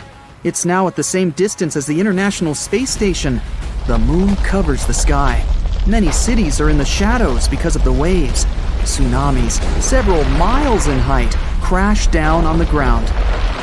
Millions of tons of magma collide with the ocean. Billions of gallons of water just evaporate. Moisture rises into the air, mixes with ash, and floods the land in the form of giant cumulus clouds. You've accepted the complete destruction of the planet, but something strange happens to the moon at this moment. You notice giant cracks appear on it. The moon slowly begins to divide into two parts. Both halves crumble into hundreds of large pieces. It's just falling apart. The Earth doesn't have a natural satellite anymore. It's just a pile of giant space rocks. But why is this happening? There's a space around our planet called the Roche limit. In this place, the gravity of Earth is stronger than that of the moon. This means that the forces holding the moon together are weaker than those that tear it apart. People are cheering. The Roche limit has saved the planet. The moon won't hit us. It breaks up into millions of fragments and forms a circle around our globe. Now, Earth looks like Saturn. A belt of moonstones surrounds us. Huge chunks destroy everything in their path, all the space debris. The satellites are no longer working. Humanity loses its means of communication and navigation. People will have to use paper maps again. The moon held our planet's orbit at a certain angle before these events. Now the axis is tilted differently. One hemisphere becomes closer to the sun, and the other plunges into shadow. The North Pole and the Arctic may turn into hot deserts, and the equator of the planet may be covered with ice. Winter and summer can last for years. The moon's remnants fly around Earth, but some of them fall on our planet. Lunar meteor showers destroy cities and create giant craters. All these events lead to the massive destruction of life on Earth. It will take hundreds of thousands of years to adapt to the new world. Soon we might start constructing loads of stuff on the moon. All because India's moon mission has recently detected sulfur near the moon's south pole. This chemical element can come in extremely handy for creating infrastructure on our satellite. It's the first time this chemical element has been discovered on Earth's natural satellite. This sought-after element is mostly found near Earth's volcanoes. Its appearance on the moon speaks volumes about the satellite's volcanic history and its past atmospheric conditions. The mission's rover detected this chemical element less than a week after touching down around 70 degrees from the moon's south pole on the 23rd of August, 2023. This historic landing on the lunar surface made India the fourth country to safely land a mission on the moon. It's also the first spacecraft to touch down so close to the south pole of our satellite. It's an area of strategic importance because it's believed to be home to deposits of water ice. If it turns out to be true, future missions might be able to harvest it and turn this water ice into drinking water or even rocket fuel. For 2 weeks, the lander carried out the data collection, mainly focused on the analysis of the moon's soil and its extremely thin atmosphere. Meanwhile, the solar-powered Pragyan rover started its quest to find frozen water on the moon. As for the lander, it demonstrated another amazing feat on the 3rd of September. The spacecraft fired up its engines and lifted itself for about 16 inches into the air. Then it made a tiny hop to land 12 to 16 inches away from its original position. It's kinda a big deal. Being able to get a lander back off the surface of the moon is essentially for future missions, showing that they can safely return soil samples or even astronauts back home after a lunar mission. In September, the Indian spacecraft was put into sleeping mode. The 14-day-long lunar night was approaching, and the spacecraft wasn't designed to collect scientific data during this period of time. So far, we've learned about a few major findings of the mission. One is related to measuring the temperature of the moon's topsoil at different depths. Intriguingly, the surface of the satellite in that region turned out to be hotter than expected. It was believed that the temperature could be between 68 and 86 degrees Fahrenheit on the surface, but it was around 158 degrees Fahrenheit, way hotter than it should be. The other discovery indicates the presence of several chemical elements, including oxygen. Besides, the data received from the spacecraft confirms the presence of aluminum, calcium, iron, titanium, silicon, and other chemical elements on the lunar surface close to the South Pole. The rover also used special instruments designed to measure quakes and rumbles beneath the lunar surface to detect some seismic activity. It brings us back to the sulfur detected thanks to the rover's spectroscope. Scientists are currently working on figuring out whether this element formed on the surface in a natural way or whether it's the result of volcanic activity or a meteor strike. Another astonishing thing found on the moon is a rock, and it may be the oldest known Earth rock. A 0.7-inch wide chip included in a large rock collection brought to our planet by Apollo astronauts might actually be a 4-billion-year-old fragment of Earth. This finding could help us paint a better picture of the intense pounding early Earth got at the dawn of its life. It could go like this. Soon after the rock formed, an asteroid impact might have blasted it from Earth. At that time, our planet's satellite was 3 times closer to Earth than it is today. The collision was so powerful that this chunk of terrestrial rock found its way to the moon. Later, this fragment got engulfed in a lunar breccia, a motley kind of rock. Eventually, the rock was brought back home to Earth by Apollo 14 astronauts. Even though scientists had found meteorites coming from Mars and the Moon before, it was the first time a rock from the Moon turned out to be a terrestrial meteorite. They also found out that the rock had formed in a water-rich environment at temperatures and pressures corresponding to those at around 12 miles beneath the surface of our planet. In 2019, China's Chang'e 4 mission made history by landing on the far side of the Moon. The mission's rover helped researchers visualize structures hidden deep below the surface of the satellite, revealing billions of years of lunar history. The Yutu-2 rover made this discovery with the help of its lunar-penetrating radar. It imaged deep into the Moon's surface and listened to echoes of sound bouncing back off structures hidden from view under the surface of the Moon. It turned out those structures were resting at depths of almost 1,000 feet. The research suggests that the first 130 feet under the surface are made up of layers of dust, soil, and rocks. The instruments also discovered a concealed crater that must have formed after a large object slammed into the Moon's surface. Long, long ago, ancient lava was likely to be flowing deep underground. Researchers believe that the broken rocks around the formation might be debris produced by the impact.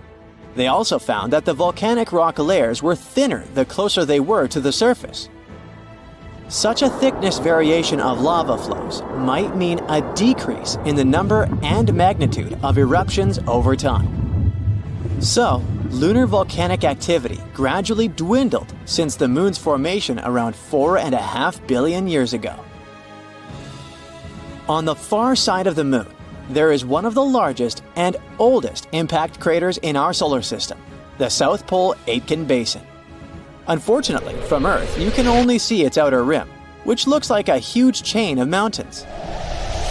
It's a ginormous 8-mile deep dent, stretching for more than 1,500 miles in diameter and covering 1/4 of the Moon's surface.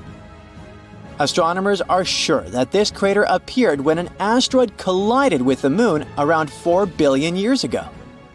And now, look at this gigantic chunk of metal the size of 4 states of Connecticut. As for its weight in pounds, it's enough to say that the number contains 18 zeros. This mysterious mass is hidden about 180 miles under the Moon's surface, somewhere in the middle of the South Pole Aitken Basin. It was discovered when GRAIL, which stands for NASA's Gravity Recovery and Interior Laboratory Mission, gathered data about our natural satellite. When examining this information, scientists noticed that in one place on the Moon's surface, there was a weird change in gravity. After researching this phenomenon, they concluded that something mysterious was weighing down the basin floor there. So far, researchers haven't figured out the origin of the bizarre lump, but there are several theories. One of them claims that the finding is a chunk of dense oxide, which appeared when the Moon was just taking its shape. At that time, the satellite was still covered with ancient oceans of magma, and the lump could be formed at the final stages of its cooling. However, most scientists support another theory, according to which the puzzling mass is part of the giant asteroid that once created the South Pole Aitken Basin. Since the thing is metallic, it's probably the iron-nickel core of the asteroid. There might be a labyrinth of lava tubes on the Moon. Not so long ago, astronomers received the results of underground topography and discovered a massive cave under the surface of Earth's satellite.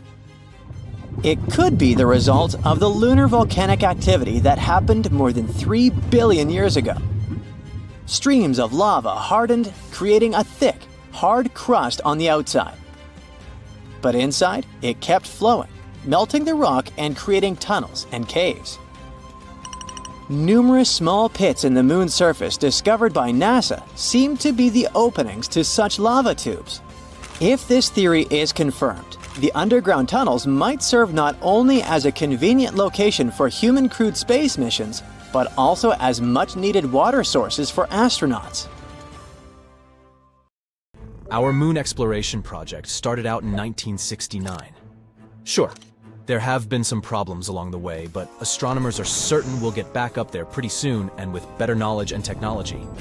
However, there's an 800-year-old trick that might become way more useful than fancy GPS tech and powerful rockets. It's called the Fibonacci sphere. Some scientists at a Hungarian university stumbled upon this idea while studying the moon. They believe it might be useful to better understand how the moon spins and how it's a bit squished while it goes around Earth. You might believe that our planet and its satellite are these perfect little spheres floating in space. Well, that's not true. They are in fact like slightly deflated soccer balls because of all the gravity, rotating movements, and tides. The GPS technology we use here on Earth is already adapted to these less than perfect ball proportions. Remember, our planet is a bit flattened at its poles. If we're going to make a map system for the moon, we need to do the same for its shape, called a solenoid, or what scientists call the moon's version of our Earth's shape. Since the moon is less compressed than our planet, scientists have been taking a shortcut until now. They've been looking at our satellite as a simple ball shape. However, with all these new projects coming up in the following decades and even some exciting trips we might end up having on the moon, we need to be more precise. Scientists now believe we should get the real data and start drawing an accurate picture of the moon. Here's where the Fibonacci sphere comes in handy. It's a clever solution that's been used by mathematicians to spread points out evenly on a ball. Scientists recently used it to map around 100,000 spots on the moon using data previously collected by NASA. And what they found was crucial for our understanding of the moon's shape. For instance, we now know that our satellite's poles are about 0.3 miles closer to the center compared to the moon's equator. Sure, it might seem like a tiny detail, but if we adjust our GPS software accordingly before we land on the moon again, it might save us from getting lost up there. This level of math hasn't been done since the 60s for the moon, but we already know it works wonders here at home, so it only makes scientists better prepared for future missions. This isn't the first time people have used Fibonacci's findings to come up with clever solutions. We've also seen it put to work in finance, agriculture, and in computer science. Let's see where it all came from. Legend has it that the Italian mathematician Fibonacci wasn't really that interested in mathematical sequences at first, but rather in rabbits? So, he came up with this interesting puzzle. What happens if you place a pair of rabbits in a certain space for a year? He also set some theoretical rules. For starters, all those bunnies come in boy-girl pairs, and they can start reproducing after just a month. Each month, each bunny pair adds one more pair of bunny offspring. The last rule was that all bunnies would be invincible for the year. Doing the math, he got this series of numbers. 1, 1, 2, 3, 5, 8, and so on. If you look at this series again, you'll notice that every number is the sum of the two before it. The first two, that's your starting bunny pair. Next, you'll see the number 2, which is the first pair and their first offspring pair. Word caught on about this interesting sequence, and math lovers began studying it more closely. They started seeing this pattern very often in nature, like in how leaves grow on a plant or how seeds arrange on sunflowers. There's even a little experiment you can do to check it out. Start by grabbing some paper and a pen. Try drawing the Fibonacci spiral. Start with a tiny circle, then go bigger and bigger using those Fibonacci numbers. The first circle should just be a tiny dot on the paper, or the equivalent of 0. Next circle, 1 unit. Another circle, still 1 unit. Keep it going and you'll see that the circles form this spiral pattern. Even as it continues to grow, it keeps its shape. You might have also stumbled upon the Fibonacci spiral as a symbol of hypnosis. In all fairness, there's little evidence you can confuse someone by making them stare into a spiral for a while. But its effects on our focus and our optic nerves can't be ignored. After you've stared at a spinning spiral, you might see how objects get smaller or bigger depending on the direction of the swirl. It's easy to understand why some experience this sensation as hypnotizing. This interesting series of numbers appears in our day-to-day lives, even if we don't notice it. It can also be used in more practical instances, like converting miles to kilometers. Let's look at the series 1, 2, 3, 5, 8. 13. Pick any two numbers side by side. Say 13 and 21. Do the calculations and you'll notice that 13 miles is about 21 kilometers. Same with 34 and 55. Music and math might not seem like they're connected. But if you had asked the great Mozart, he probably wouldn't have agreed. It seems he was very passionate about numbers from early on in his career. He loved finding cool number patterns in music, like some sort of hidden messages. His own sister even remembered him doodling math all the time, even on the sides of his music sheets. Some scholars believe he might have even played around with the Fibonacci numbers. If that's really the case, then he might have used the ration to balance out parts of his tunes.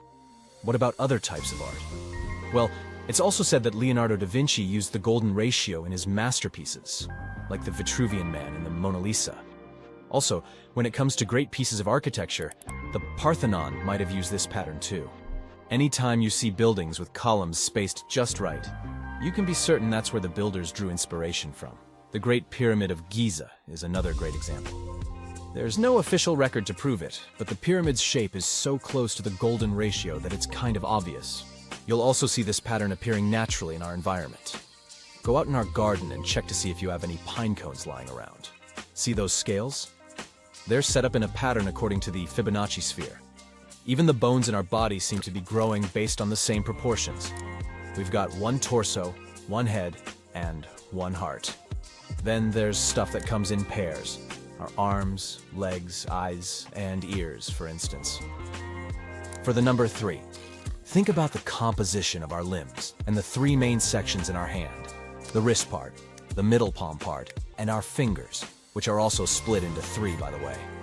Oh, speaking of fingers, their bone lengths have this ratio too. This design helps our fingers move smoothly, especially when grabbing objects. The Fibonacci sequence can be seen in the way ocean waves curve, and how rivers split and flow too. Weather patterns can also follow this rule. Some whirlpools and hurricanes form and spread out in the same way the Fibonacci spiral does. Zoom out, and you'll see that spirals aren't just found here on Earth. They're also everywhere in space, and it isn't random. Most galaxies, including our Milky Way, are spirals. Think of it like this. Generally, stars in a young galaxy don't all appear at once. Some are faster when developing, others take their time.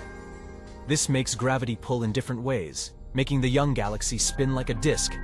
As it spins, different levels of gravity stretch it into getting these spiral arms. On the flip side, if all the stars in a young galaxy appear at the same time, gravity just smushes it all into an egg shape, or what the astronomers call elliptical. In the near future, people have made the greatest space discovery in history. The entire population of Earth looks up to the sky to see the greatest astronomical show ever. Is this real? What does it mean? Scientists have been studying galaxies, planets, and black holes millions of light years away. But all this time, something fantastic has been hiding in plain sight right above our eyes, on the moon. Starting a few years ago, humans began going to the moon again, and finally set up a permanent base there. While excavating the lunar landscape, one lucky drill smashed into something like a metal plate.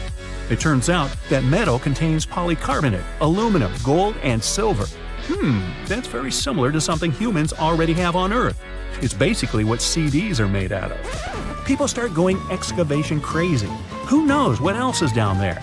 The moon turns out to be our greatest resource. After a few months, lunar construction equipment has excavated several hundred feet of the shiny surface. At first, it was kept quiet, but a year later, that becomes impossible. Excavation crews dig out a huge rectangular shiny piece, the size of 10 football fields. And that plate is not alone. There are literally millions of them.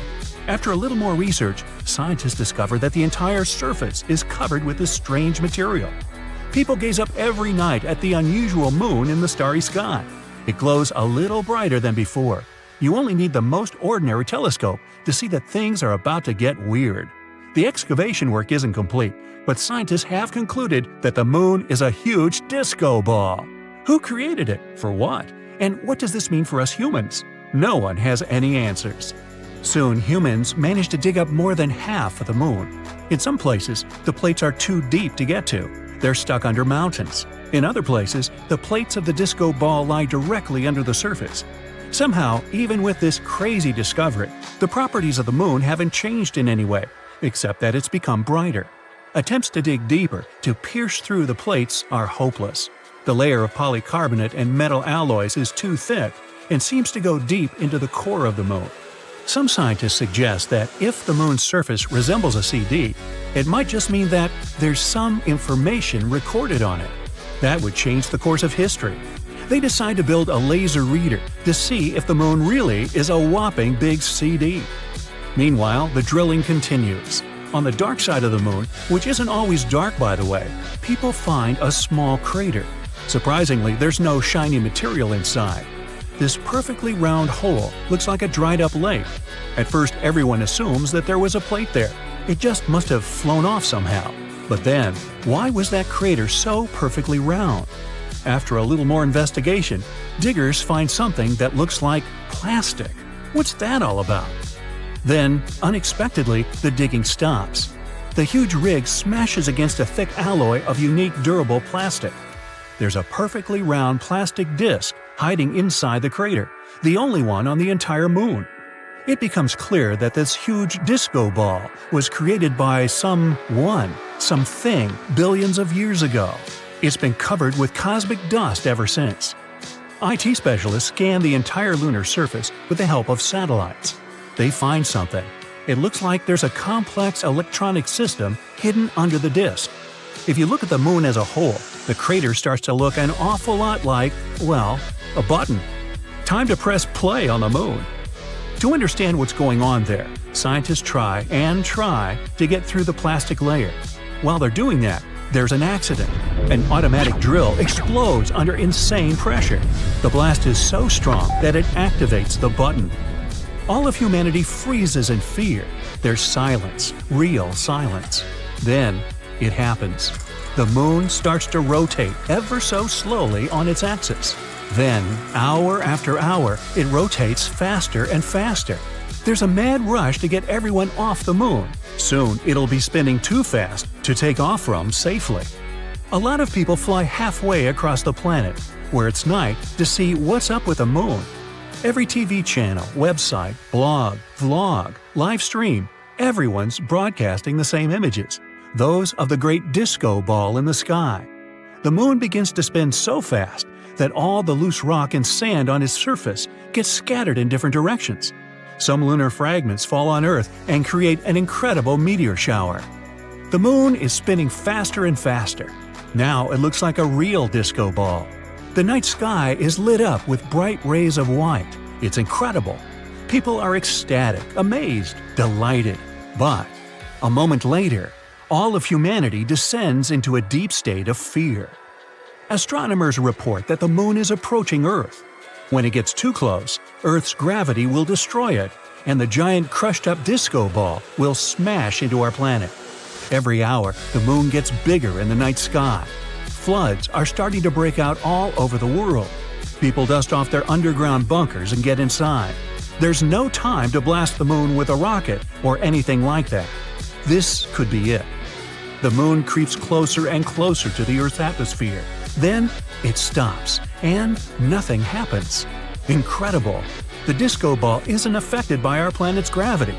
Some sort of ancient technology inside the moon just saved us from disaster. Then, a deafening sound booms out from the night sky. It's coming from the disco ball. The sound wave obliterates all the clouds in the sky. It sounds like a roar, a deafening bass that makes the ground shake. It's intimidating, scary, but then a rhythm starts to come out from the wall of sound. Impossible!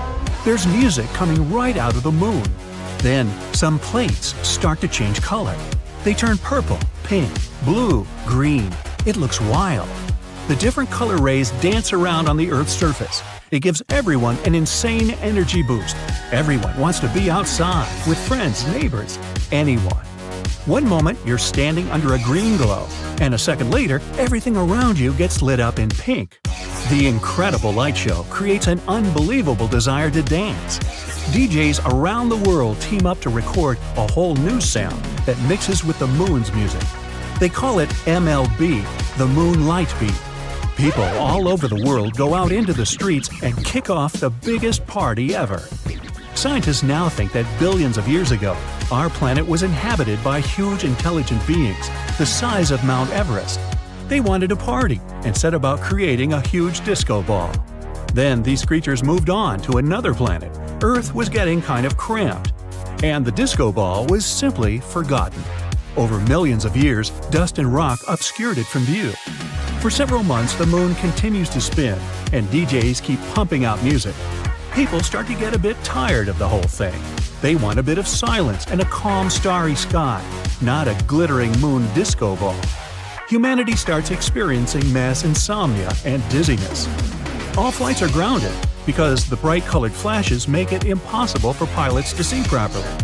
Unfortunately, no one knows how to turn this thing off, and it's impossible to study because the moon's moving around too fast. The problem is solved by itself.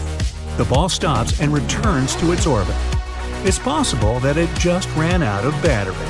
People aren't exactly in a rush to reactivate it, but they leave detailed instructions for their descendants, in case they want to throw a global party.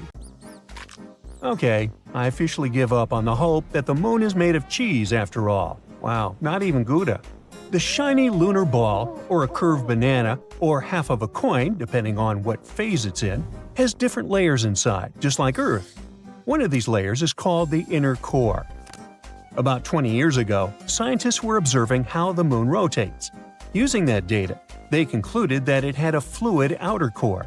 But the inner core was hard to study, so they didn't know if it was solid like a rock or molten like a hot liquid. But things are clearer now. Astronomers have collected data from different missions, including the Apollo missions, where astronauts went to the moon and gathered information themselves. Plus, they've used a special technique called seismic data. This method is all about studying how sound waves move through things. Take earthquakes on our planet as an example. When an earthquake happens, it creates waves that travel through the ground. Scientists can detect and analyze these waves to learn more about Earth's interior. The same idea can apply to other objects in our solar system, or planets, or, in this case, the moon. When quakes or moonquakes happen, they generate sound waves, and by carefully listening to and studying these waves, scientists can create a detailed map of what's inside the object. They can figure out things like different layers, what they're made of, and how they're arranged. To check the moon's deep interior, scientists also use something called laser ranging. This method measures the distance between the surface of the Earth and the moon very precisely. And ta-da! Our natural satellite's inner core is a dense, solid ball made of iron, just like Earth's. It's about 310 miles wide, which is nearly 15% the size of the entire moon. Researchers also have stumbled upon evidence that supports the theory that the layer between the moon's surface and its core, called the mantle, has been moving around as the moon evolved over time. This movement is something we call lunar mantle overturn, and it could explain why we find elements rich in iron on the lunar surface. Mantle material ends up being carried upward, and the volcanic rock remains in the moon's crust. Some of the materials in this rock were too dense, like me, so they just sank back through the lighter crust material all the way to the core mantle boundary. It's like a cycle where the moon's mantle material goes up during volcanic activity, carries iron-rich elements to the surface, and then sinks back down. There's another mystery scientists have been trying to solve. What caused the moon's magnetic field to weaken and nearly disappear over time? It seems that now that we know about the iron core and the global mantle overturn, we might get some more answers about the moon's magnetic field. Knowing what the inner core is like can help us better understand the moon's history as well as the history of our entire solar system. Now, one of the theories that's widely accepted about the origin of the moon says there was a massive collision between Earth, in its early stages, and another mysterious object in our solar system. It's called the Large Impact Theory, and this collision was so strong it ripped off a big chunk of the primitive molten Earth. I mean, not so big compared to what's left. If you put a US nickel next to a green pea, you get a good idea of how big our planet is compared to the moon. Now, this chunk was set into orbit around our planet. and this might have happened about 95 million years after our solar system formed. The object that collided with Earth could have been about 10% the mass of our home planet and roughly the size of Mars. Well, it makes sense, Earth and the Moon do have similar compositions after all. Of course, there are other ideas about how the Moon formed. One says that the gravitational force of our planet captured it. This means that the Moon was just an object innocently passing by when suddenly it got attracted and pulled into Earth's orbit. There's even a hypothesis that Earth stole the Moon from Venus. Ooh. In that case, the Moon shouldn't complain. I guess the view is way better here. So yeah, the Moon and Earth are similar when it comes to rocks and some minerals. But the Moon doesn't have the same atmosphere as our planet. Its atmosphere is thin and consists of some weird gases that include potassium and sodium, which is not something you can find in the atmosphere of Mars, Venus, or Earth. And the rocks on the Moon don't contain water, but that doesn't mean there's no water at all up there. A long time ago, in the 17th century, astronomers saw large dark spots on the Moon's surface. One of these astronomers thought these spots looked like oceans, and he called them maria, which means seas in Latin. Other astronomers also made maps of the Moon, and they used the term maria to describe these dark spots. For example, Mare Tranquillitatis translates to Sea of Tranquility, where Apollo 11 made its touchdown. But it seems those dark spots are not actually oceans. They are plains made of hardened lava that erupted long ago. These volcanic eruptions left behind smooth flat areas called basalt plains. In the late 1800s, one sky watcher studied the Moon and found it didn't have an atmosphere. Without an atmosphere, there are no clouds and no air to keep water from evaporating. So scientists thought that any water on the Moon would just disappear right away. They believed the Moon was totally dry. But then, in 1961, one physicist had a different idea. He pointed out there could be water on the Moon in special areas called permanently shadowed regions. These are spots on the Moon where the sun doesn't shine, so they stay dark all the time. Water ice could exist in these dark areas because they're extremely cold and the ice wouldn't evaporate. But when astronauts from the Apollo missions went to the Moon, they brought back soil samples, and scientists found no signs of water in them. So everyone went back to thinking that the Moon was completely dry. In the 90s, NASA focused on these shadowed craters and found high concentrations of hydrogen, which meant there could be ice at the Moon's poles. They still weren't certain, so they kept digging and after a while found hydrogen trapped inside tiny beads of volcanic glass. Since there are no active volcanoes on the Moon today, which means water probably was present on the Moon when these volcanoes erupted long ago. Plus, there could be way more water back in the early days of our Moon. In 2020, NASA's SOFIA mission showed us what we'd been looking for a really long time. There is water on the Moon after all. It turns out the water is hidden within the grains of lunar dust or sticking to the surface in the sunlit areas of the Moon. So there are no oceans like we have on Earth, but at least there's something. The question remains, how did water even get there? It seems the Moon had a chaotic history back at the time when it was forming, as probably most of the planets and moons in our solar system. So there is some evidence that water came there from comets hitting its surface back in the old days, or maybe even keeps on coming from those that are slamming into the Moon right now. We're talking about a chaotic situation where icy micrometeorites collide with the Moon's surface, and dust then makes an even bigger mess when interacting with the solar wind. But we're waiting to find out more about this. Because, as we all know, when you mention water, you also inevitably talk about life. That's why we want to know more, for instance, about all that ice hidden in polar craters on the Moon. Maybe it can teach us more about how life developed on Earth. Maybe comets brought all the necessary elements here. Then, what if there are some of those elements stuck in the ice on the Moon, too?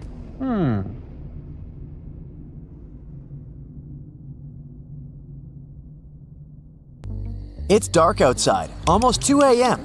You go outside and look at the sky, and here it is, bright, full moon. You might think you know a lot about Earth's natural satellite, but let me ask you this. How did it form? The answer is nobody knows. But of course, there are theories. The most popular one, called the Giant Impact Theory, claims that the moon formed during a collision between Earth and another planet. This planet must have been smaller than ours, the size of Mars, and the collision itself probably happened around 4.5 billion years ago. Another theory, called the Capture Theory, claims that the moon used to be an asteroid or some other wandering body. It formed somewhere else in the solar system. When it was passing by Earth, it got caught by our planet's gravity. But here is one catch. Our planet and the moon have remarkable isotopic and chemical similarities. So, they must have a linked history, which means the moon couldn't have been created elsewhere. Other experts think that at some point in the past, Earth was spinning so fast that some of its material broke away. It soon started to orbit our planet. That's how the moon appeared in the sky. But again, there's one problem. In this case, the proportion and type of minerals on the moon would have to be the same as on Earth. But there are slight differences. The moon is richer in materials that form very fast at high temperatures. There's one more theory, and it's probably the least exciting. It claims that Earth's natural satellite could simply appear along with Earth during our planet's formation. Duh! But these days, a more urgent question keeps astronomers busy. Is the moon really Earth's satellite? Or are these two twin planets? The moon is big compared to our planet, about 1/4 of Earth's size. That's why some experts refer to our planetary system as a double planet. But how correct is that? If we want to figure it out, we need to give the definition to the word planet. According to the International Astronomical Union, a planet is a space body that orbits the Sun, is massive enough to have a nearly round shape thanks to its gravity, and has cleared the region around its orbit. Now, what about a satellite? It's an object in space that orbits around a larger celestial body. If we take the system Earth, the Moon, its center of gravity, called a barycenter, is inside the Earth. That's why at the moment we can't say that we live in a twin planet system. According to this definition, the moon is the satellite of our planet. Now, let's get back to the past, like 3 or 4 billion years ago. Even though the moon wasn't a planet, it most likely had a full-fledged atmosphere. It formed at times when powerful volcanic eruptions were rocking our satellite. Gases spread all over the moon's surface, and it happened so fast that they didn't have enough time to escape into space.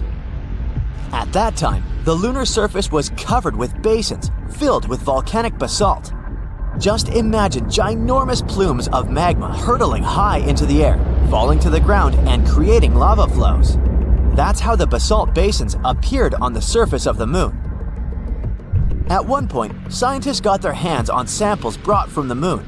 They found out that lava flows there contained not only carbon monoxide and sulfur, but also the building blocks of water. Thanks to these samples, researchers managed to calculate the amount of gas that rose and formed the atmosphere. It became the thickest around 3.5 billion years ago and existed for about 70 million years. After that, poof, the atmosphere was lost in space. But the coolest thing? When the moon did have an atmosphere, the satellite was 3 to 10 times closer to our planet. One computer simulation even suggests the moon was probably up to 19 times closer than it is now. The distance between it and our planet could be 18,600 miles, while these days our satellite is around 240,000 miles away. That's why the moon looked much, much bigger in the sky. Unfortunately, at that time, not even dinos were around to admire the view. These days, the atmosphere of the moon is almost non-existent, and that's why the satellite can't protect itself from meteorites. The surface of the moon is dotted with craters. For comparison, there are about 190 identified impact craters on our planet. Many of them are hidden by vegetation or covered with water. But if we speak about the moon, the number is so much greater, several million, and around 5,000 of them are more than 12 miles across. And since the moon is less seismically active than Earth, these craters and other ancient formations stay in perfect condition for centuries. When you look at the moon, it's the brightest object in the night sky. But in reality, its surface is dark because the reflectance of our natural satellite is just a bit higher than that of asphalt. You might know that the moon's gravitational pull causes tides on our planet, making the oceans bulge out on both the side closest to the moon and the one farthest from the satellite. But that's not all. The moon also slows down Earth's rotation. This phenomenon is known as tidal braking. It increases the length of a day on Earth by a bit more than 2 milliseconds per 100 years. The moon is also moving away from Earth at the same rate at which your fingernails grow. That's about 1.5 inches per year. If one day the moon floats away into space, our planet will have to live through tough times. Without the stabilizing pull of the moon's gravity, Earth's tilt would start changing wildly, from no tilt at all, meaning no seasons, to a large tilt, resulting in extreme weather. Even though the moon's surface is mostly dormant, Earth's natural satellite still experiences moonquakes. One theory suggests that they may be happening because the moon is shrinking as its insides are cooling. Scientists say that the moon has become around 150 feet skinnier than it used to be several hundred million years ago. To help you understand it, picture a grape turning into a raisin. It wrinkles while shrinking. The same is happening to the moon. It's shrinking and it's wrinkling. But unlike the grape, the moon doesn't have flexible skin. Its surface is hard and brittle, so as the moon gets smaller, the crust cracks and breaks, and its sections get pushed over neighboring parts. Want to know another cool thing about the moon? A recent study claims that it has a tail.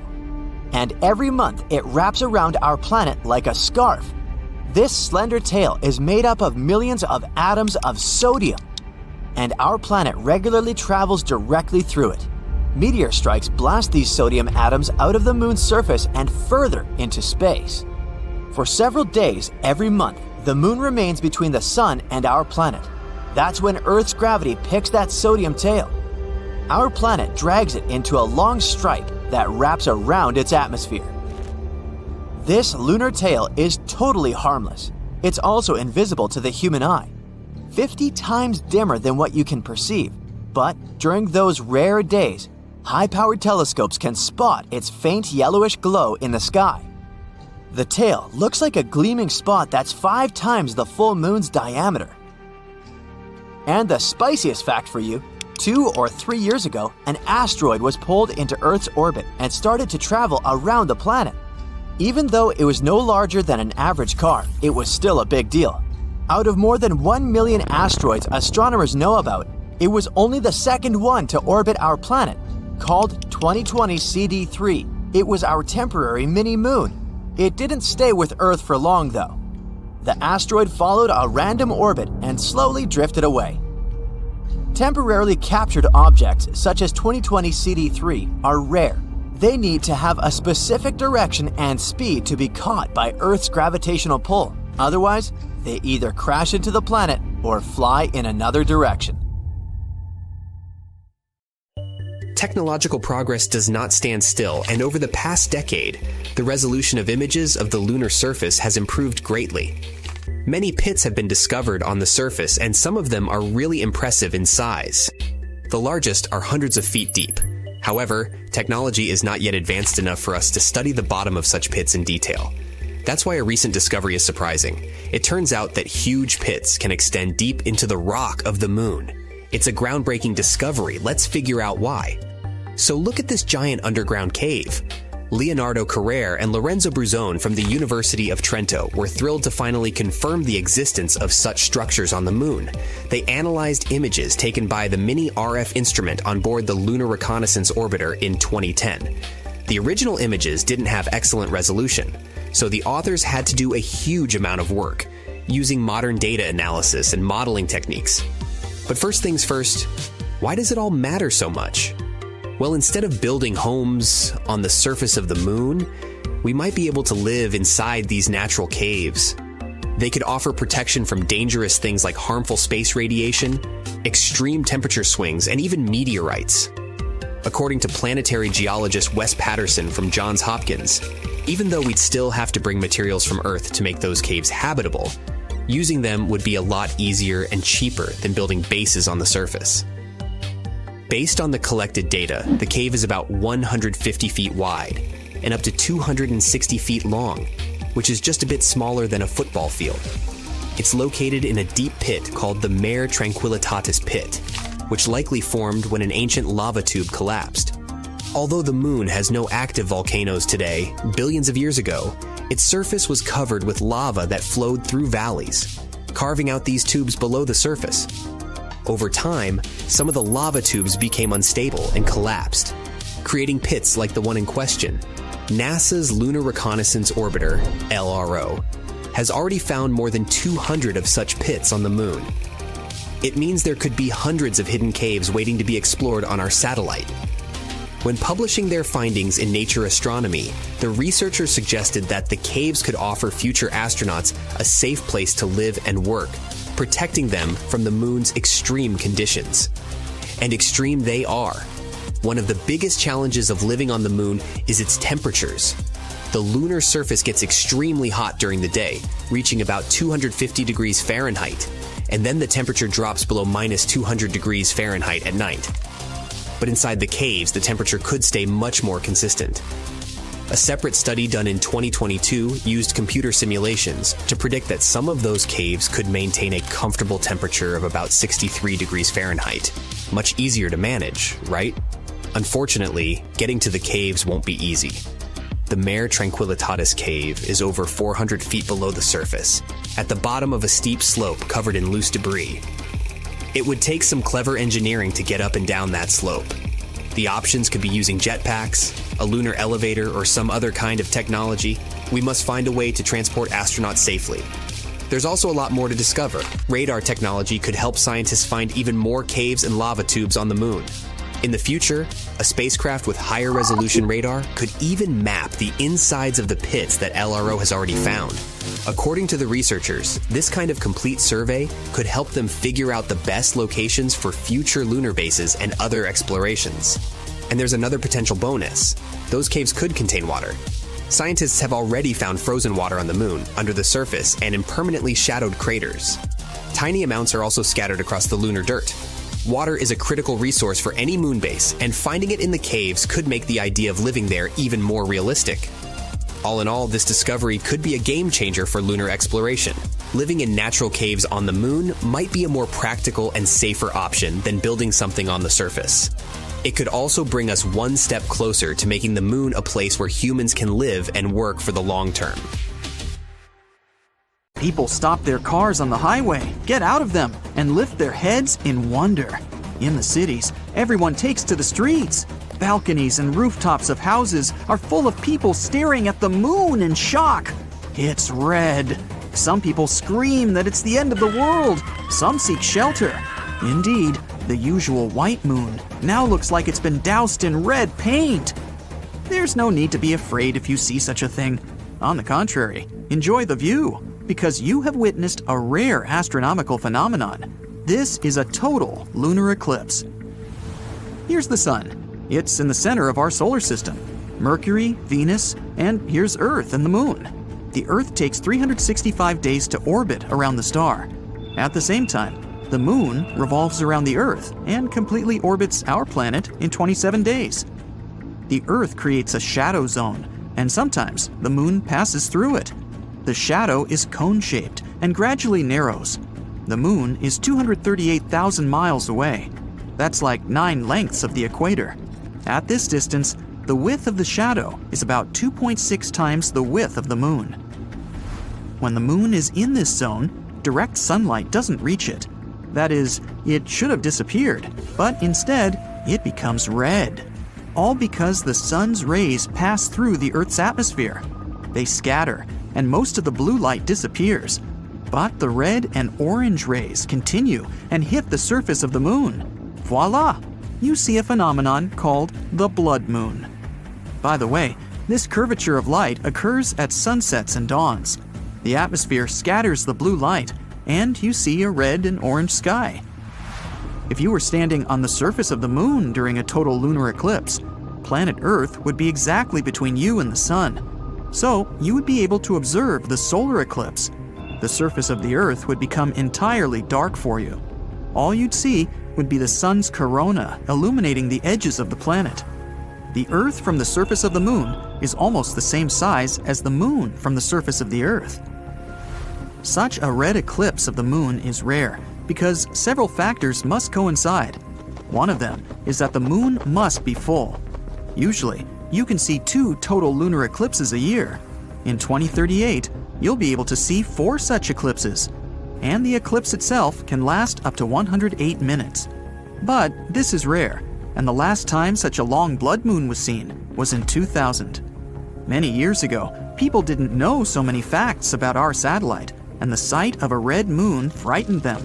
It was a bad sign and a harbinger of trouble. People who knew the schedule of eclipses could take advantage of it. For example, Christopher Columbus had an astronomical almanac and knew when the next lunar eclipse would occur. He frightened the inhabitants of the Caribbean islands when he predicted the red moon. Once upon a time, the moon used to be a red ball of lava. This was way back in time, 4.5 billion years ago. Now this is our solar system. It's full of dust and asteroids. They're constantly bumping into each other, playing space billiards. This is Earth. It's just beginning to cool off from the constant asteroid and comet impacts. But then, Theia appears on the horizon, a planet the size of Mars. It had a chaotic orbit and was approaching Earth in a spiral. A collision was inevitable, and at one point, one of the biggest crashes in our solar system occurred. Theia struck the Earth at an angle. It ripped out part of the Earth's crust and threw it into space. The Earth, in turn, absorbed part of the planet that rammed it. The debris from the collision circled the Earth for a long time. They were a kind of ring, almost like Saturn's. Debris in orbit collided and piled up around a common center of gravity. And that's how the Earth got the moon. There's a theory that this collision helped give birth to life on our planet. Theia hit the Earth at a perfect angle. If the crash had been head-on, both planets would likely have been destroyed in a massive explosion. If the impact had been tangential, then there wouldn't have been enough debris in Earth's orbit to form the moon. But we got the lucky ticket. The moon stabilized the Earth's rotation. The collision shattered the planet's solid crust and allowed oceans to form. Remember, water is the basis of life. When the cores of Earth and Theia merged, we got a powerful magnetosphere. This protects all living organisms from solar radiation. The moon, along with the sun, controls the tides. Its gravity seems to draw water to it from the Earth's surface. The sun does the same thing. That is, if we imagine the Earth as a ball of water, there would be 2 mountains, one on the moon's side and one on the sun's side. And as the moon moves around the Earth, this mountain of water moves with it. If you were in the open ocean with a tape measure, you would see that the moon is attracting water to itself by about 4 to 6 inches. The moon is gravitationally locked with the Earth. That's why it's always turned to us with one side, like Mercury and the sun. But the moon doesn't stand still. It's gradually moving away from our planet, about 1.5 inches a year. Not quickly, but in about 600 million years, it will have shrunk in our sky so much that we won't be able to see lunar eclipses anymore. Do you see this crater? It's Tycho. It's visible during a full moon because of these bright rays that extend thousands of miles from its epicenter. This is the youngest crater on the moon. Scientists say it appeared there due to a meteorite impact about 109 million years ago. At that time, dinosaurs were roaming the surface of our planet, and they may have seen the impact. It was most likely accompanied by a big explosion and looked like a salute in the night sky. Humanity loves to explore the moon. We've sent a bunch of missions there. A total of 12 people have set foot on the surface of the moon. The gravitational force there is 6 times less than on Earth. So if the average person on our planet weighed about 180 pounds, on the surface of the moon, the scales would only show 30 pounds, like the weight of an average dog. That's why the astronauts moved, jumped, and fell so strangely there. And you would be 6 times stronger on the surface of the moon. Here on Earth, the average person could lift about 130 pounds. But on the moon, you could raise a big motorcycle or a grizzly bear. The surface of the moon is covered with regolith. This is the lunar dust that covers the solid ground. Such dust is good at preserving footprints. Here's the most famous footprint, which gave birth to many crazy theories. Here's the footprint, and here's the shoe that left it. But the shoe is completely flat. This is explained simply. The astronauts wore extra boots for walking on the lunar surface. They have exactly the kind of sole that left these marks. In addition to the footprints, we left many fascinating objects on the moon. Several lunar rovers, a golf ball, flags, and human waste. There's also a lot of broken satellites and rocket parts. All in all, about 413,000 pounds of human-made objects are there. That's the weight of 3 passenger planes, or 31 adult elephants. In the future, we plan to resume missions to the moon. New landers will explore the surface of our satellite to find natural resources there. It's also a great place to test new rovers. We're even going to build something like the International Space Station in the moon's orbit, the Lunar Orbital Platform Gateway. It'll be a convenient platform for exploring our satellite and launching spacecraft into distant space. If you start from here, the spacecraft won't need to spend almost all its fuel to overcome the force of Earth's gravity. So, such a station would save fuel and money. Scientists hope that we'll be able to mine water from the moon's surface. It's been proven that there's ice there, mostly at the bottom of craters where the sunlight doesn't reach. Perhaps we'll send a rover there that can drill down a few feet into the surface, searching for water. Humanity already has the technology to build a full-fledged colony there. It would take up to 3 days to get there. We just need to get enough solar panels and building materials to the moon. There's no atmosphere on the moon, so potential lunar inhabitants would be defenseless against solar radiation. We would have to build houses underground to provide protection. Modern 3D printers will help make construction easy and fast. However, food and water supplies can only be maintained by constant supplies from Earth. The same goes for oxygen. Each rocket launch costs millions of dollars, so for now, colonization of the moon is in question. The moon could also become an object for space tourism. Imagine a spaceship launches from Earth, 3 days on the road, and you're orbiting the moon. The lunar module undocks, and you land on the surface. You ride the rover, explore the craters, then return to the lander. The engines start, the lander returns you to orbit. You dock with the ship and return to Earth.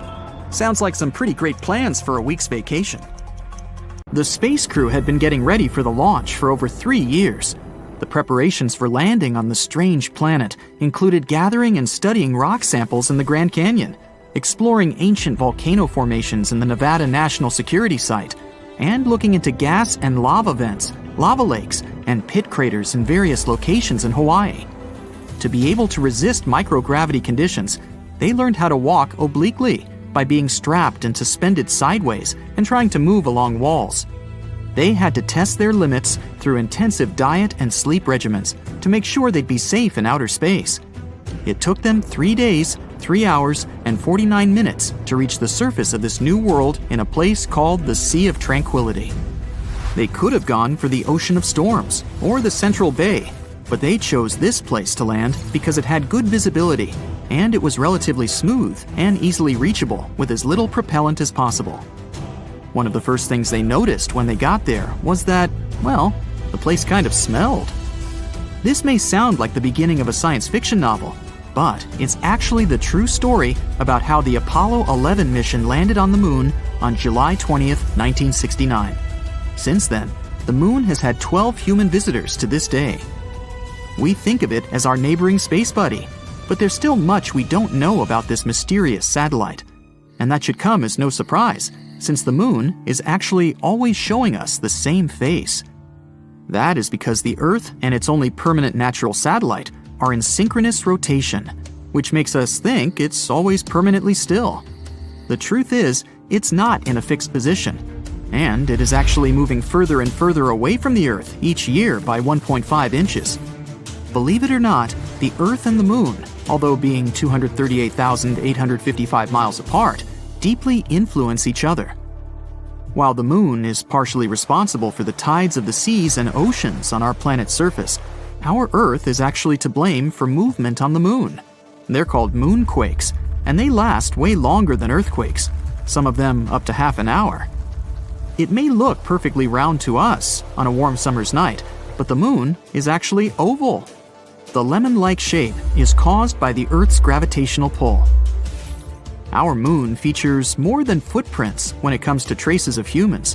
In 1969, American astronauts left many objects on the surface of our satellite, such as 2 golf balls, a drawing by famous artist Andy Warhol, and a message from Queen Elizabeth II herself.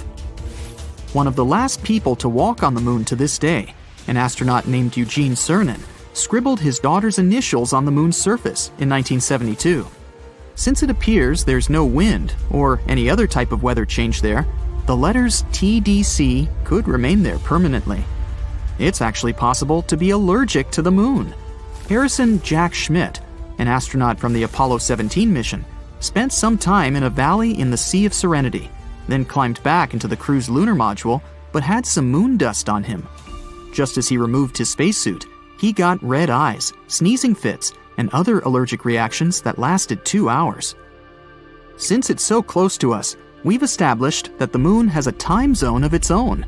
We call it the Lunar Standard Time, but it doesn't correspond to time on Earth. To get an equivalent, the explanation is a bit more complex, but in simple terms, a year on the moon is split up into 12 days, each one about as long as a month on Earth. Each one of these days got its name after a different astronaut who has walked on the moon. The start date of this calendar coincides with the moment Neil Armstrong walked on the moon. So, the Lunar Year 1, Day 1, began on July 21st, 1969 at 2:56:15 Universal Time. Since the moon has a very thin atmosphere, it has some pretty crazy temperatures, both hot and cold. They can go up to 200 degrees Fahrenheit. Over by the moon's poles, however, the temperature is always at around minus 400 degrees Fahrenheit. Humans have tried to trace the connection between our natural satellite and the Earth for as long as we can remember, coming up with words to explain why the moon's existence influences us so. In the Middle Ages, scientists and philosophers thought that during a full moon, some people were more likely to experience different health conditions. Because they saw this inexplicable connection to the full moon, people with these symptoms were named lunatics, or at times, literally, moonsick. People are not the only creatures living on Earth that are affected by moon cycles. Dog owners are 28% more likely to take their pet to vet emergency rooms during the full moon. You may think that's the reason why wolves have this preference for howling at a full moon, more so in popular culture. But scientists haven't been able to find any connection between wolf behavior and the lunar cycles, so it might as well just be a myth. The largest known crater in our solar system is also found on our moon, and is called the South Pole Aitken. This giant formation is located on the far side of the moon and measures 1,550 miles in diameter.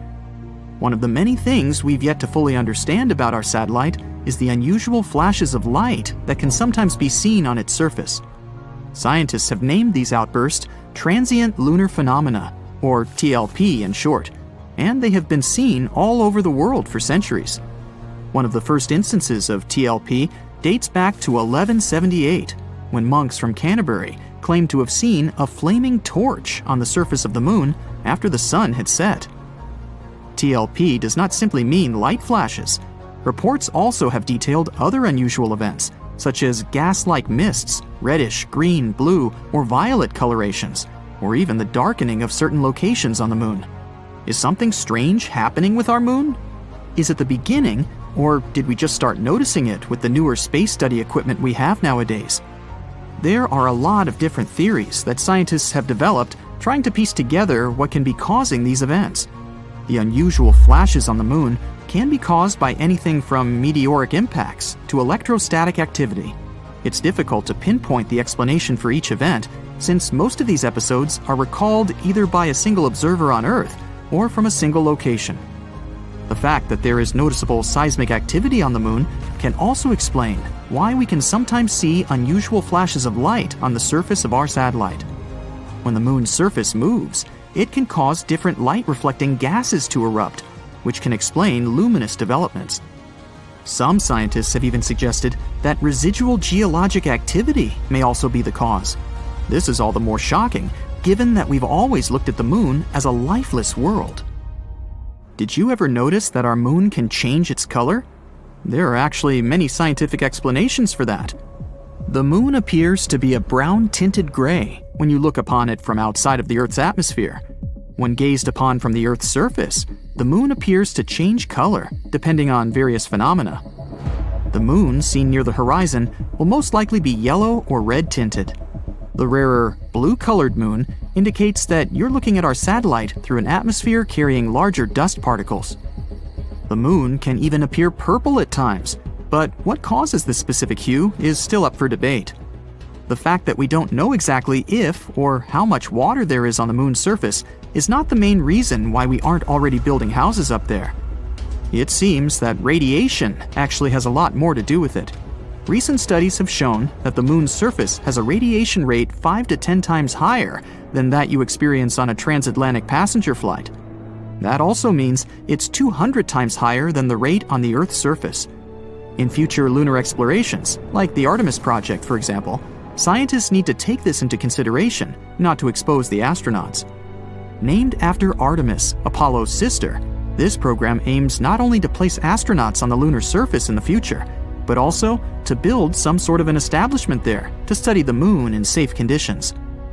While the project started in 2017, the first planned mission is set for launch in summer 2022, with an estimated duration of 25 days. The space object, with no crew on board, is planned to reach lunar orbit and safely return with sufficient data for the next 4-person mission scheduled for May 2024.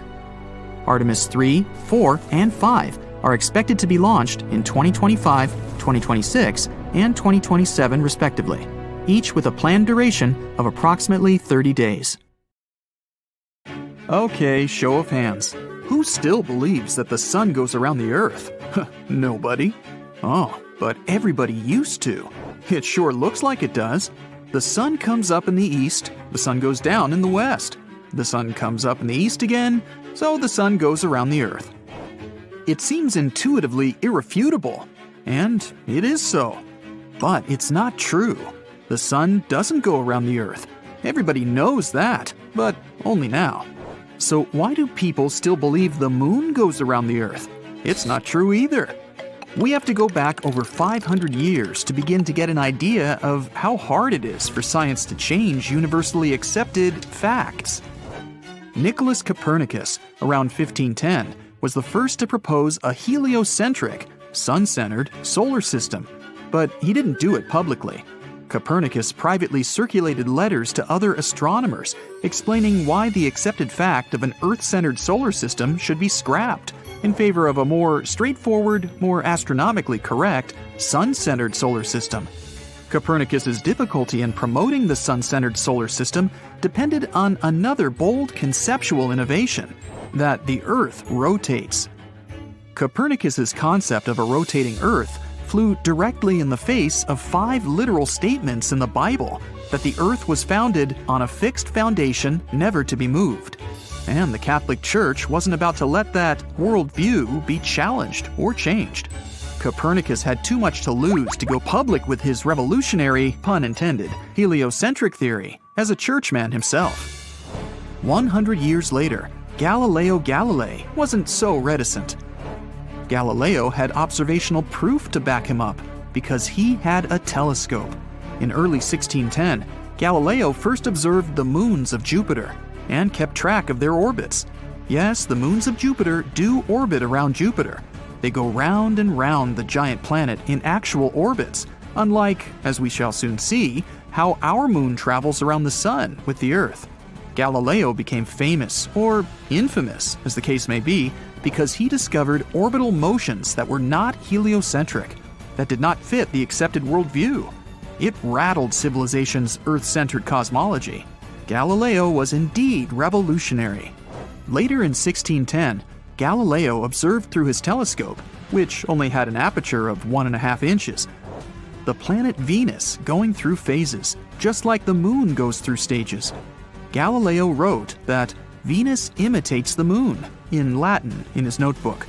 There could be no other explanation for these observations. Venus was orbiting the sun. People were afraid to look through Galileo's telescope when he set it up in the Great Square of Pisa. They were too scared to have their worldview revolutionized. Strange as it may seem, we are experiencing something similar to that now concerning the moon orbiting the sun and acting like a double planet with Earth.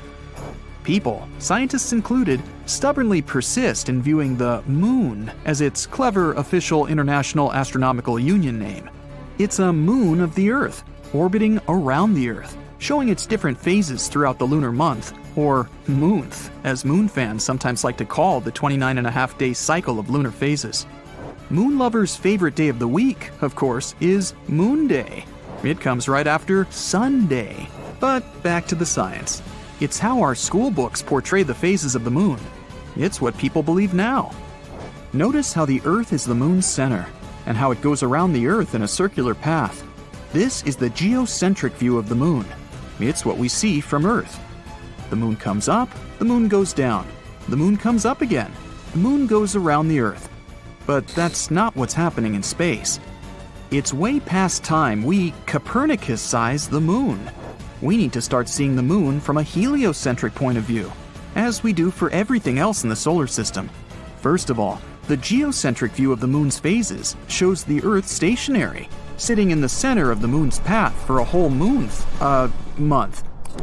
But the Earth is not stationary at all. We're zooming around the sun at a very high speed, anywhere between 66 and 68,000 miles an hour. Therefore, any picture of the moon going around a stationary Earth is profoundly misleading and really outright wrong. The heliocentric view of the Earth and moon moving together in space should look something like this. Notice that the moon is not going around the Earth. It's traveling along with the Earth, around the sun.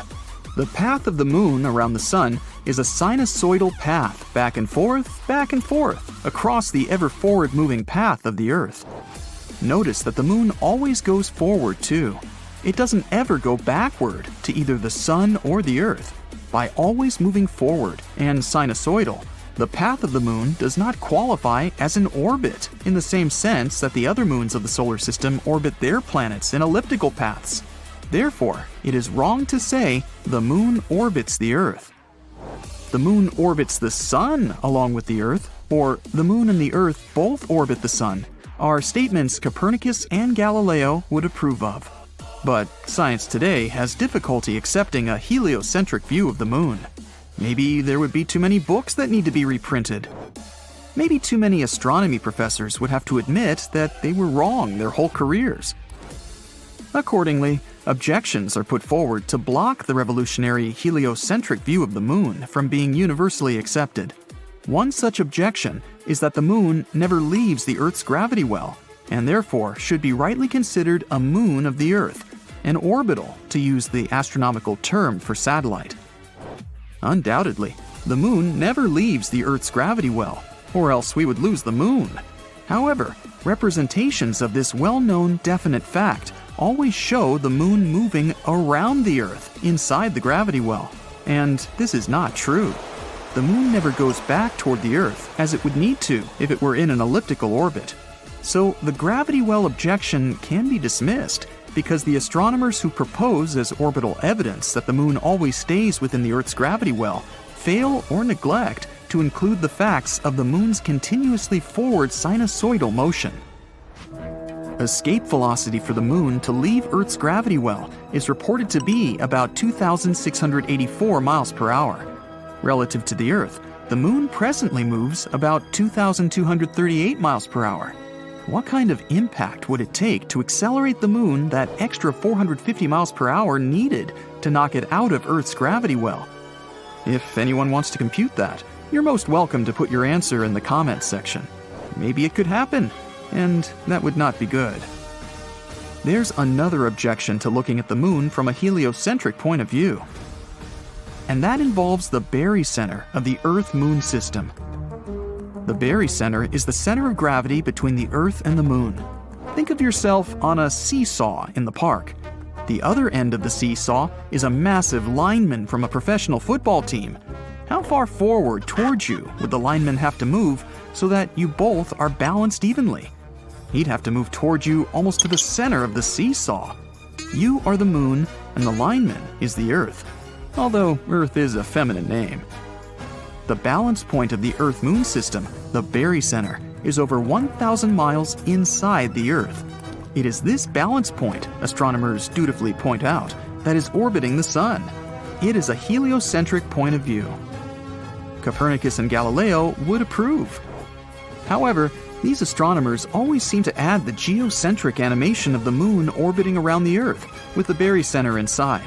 In this way, they can keep the Moon orbiting around the Earth. But it's somewhat dishonest to combine two different perspectives in one animation. You can't have your cake and eat it too. This leads us directly to the real sticking point that keeps us from believing that the Moon is orbiting the Sun: the double planet conundrum. The International Astronomy Union refuses to consider the Moon and Earth a double planet. They refuse to do so almost exclusively because the barycenter of the Earth-Moon system is inside the Earth. It's tough to buck City Hall, as the saying goes.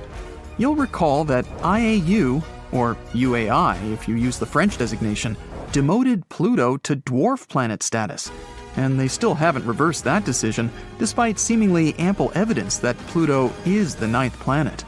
Perhaps we should reflect on what it means to be an Earthling. To be an Earthling implies that we know ourselves to be space-borne people orbiting a yellowish star near the outskirts of a spiral galaxy. We, meaning all the peoples of Earth, live in space and are absolute creatures from space. Above us is the Moon, Earth's companion. We're making a big mistake by referencing the Moon according to our geocentric parameters. Our conceptual expansion into space is inhibited by an incorrect, outdated, Earthbound view of the Moon. The universe doesn't revolve around us, and neither does the Moon. Every April, a group of scientists observes the faint glow of asteroids passing by our planet. One year, they realized there was something weird shimmering in their telescopes. The team expected it to be another asteroid, but they ended up very surprised because what they discovered was an unusual space rock that didn't consist of the minerals that usually make up asteroids. It was made of silicate, the material mostly found on the Moon. They named it Kamo'aliwa, which is a Hawaiian word that means wobbling celestial object. The rock didn't match any near-Earth asteroid scientists had already been familiar with. Instead, that piece had a pattern of reflected light, similar to that of the moon rocks astronauts had brought back from NASA missions. This fragment turned out to be a quasi-satellite, which is a kind of asteroids that orbit both our planet and the Sun. It repeatedly circles Earth and has a quite unusual tilt. That's the reason you can only see it in the night sky once a year. The fragment is pretty shy, too. It never gets closer to our planet than 9 million miles. That's almost 40 times as far away as the Moon. Plus, this space body often hides in the shadows. Scientists have figured out the piece won't stay in this orbit for a long time. It probably arrived at its current position about 500 years ago, and its orbit is likely to change in the next 300 years. This fragment may not be alone out there in space. There are at least 3 more similar near-Earth objects. They may have all come from the same place. Researchers aren't sure yet about the nature of the rock, but they can find out more about this unusual space object if they send a spacecraft to collect samples and bring them to Earth. That's something China's space agency is planning to do later this decade. Now, the Moon appeared in the middle of chaos. There are several theories about how that happened. The first one claims the Moon used to be just a wandering body, similar to an asteroid. It formed somewhere in our solar system. Once, it approached too close to Earth and got captured by our planet's gravity. The second theory says that our planet was spinning so quickly that some material broke off and started circling around it. One of the largest pieces was the Moon. The third theory says that the Moon was formed at a time when our planet was going through its own formation process. But today, the most widely accepted theory goes like this. Once, a long, long time ago, but not in a galaxy far, far away, Earth collided with a Mars-sized planet. The debris and clouds of dust from the collision gathered around our planet and started circling it. Eventually, something that we today know as the Moon formed there. Apollo missions brought more than 1/3 of a ton of soil and rock from the lunar surface. These rocks show that the Moon had mostly the same building materials as our planet. This might mean they have a common history. If the Moon had been formed somewhere else and had been eventually captured by the gravitational force of our planet, it would have a different composition. Also, if it had been created at the same time as our planet or had once broken off, there would be the same minerals on both the Moon and Earth. But the minerals on the Moon contain less water. Plus, our planet's natural satellite is rich in materials that form fast at high temperatures. Now, the Moon isn't the only space body in the solar system with a mysterious past. Hippocamp is Neptune's moon, discovered in 2013. It's the smallest moon of this ice giant, a mere 21 miles across.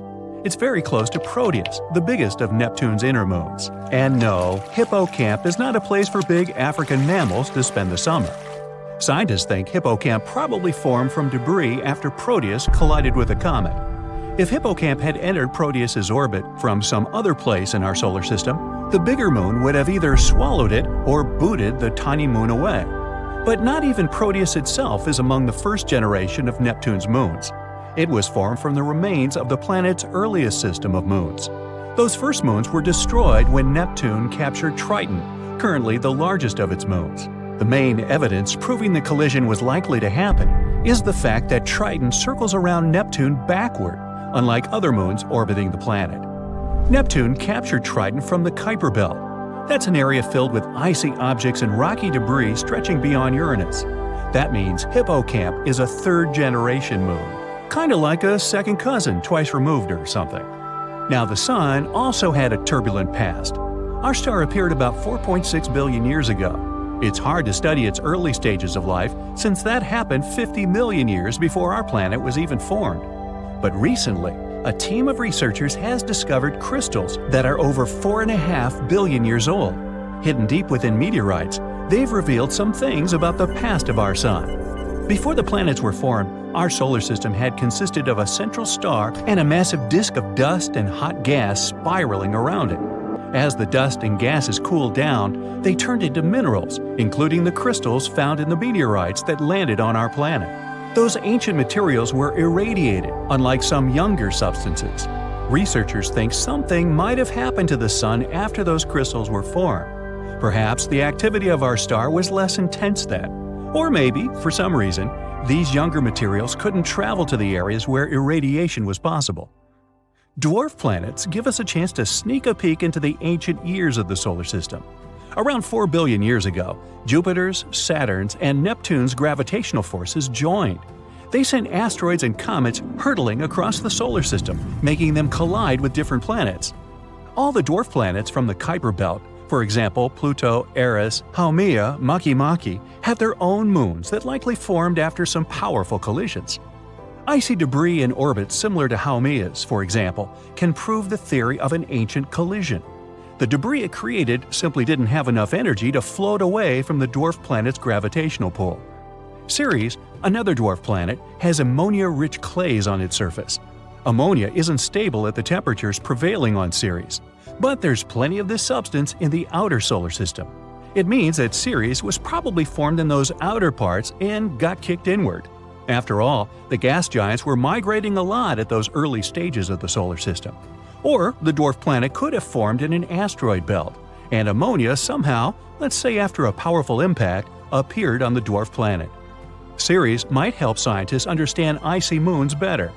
The ocean floor on Earth has a high concentration of carbonate minerals, and some parts of Ceres have them too. This means this dwarf planet is like some sort of fossilized ocean world. Many exoplanets, a term used for planets outside the solar system, have also gone through pretty intense collisions in their early stages. This double star system is more than 300 light-years away from us, and its stars are at least 1 billion years old. Even though it's not young, this system still shows some signs of swirling clouds of dusty debris that haven't cooled down yet, which isn't something you'd expect from a star system of this age. This debris is still warm. It means there might have been a strong collision of two planets or some other space bodies of similar size in that region and relatively recently. So hey, everybody just simmer down. Dust particles circle around a young star. They stick together and grow bigger with time. That's how planets form. The leftover dust often settles in some distant cold areas. An example in our solar system is the Kuiper Belt. It's located far away beyond Neptune. As solar systems evolve, those particles keep colliding until they're so small they end up being pulled into nearby stars or kicked out of the system. Uranus spins on its side if you compare it with the rest of the planets in our solar system.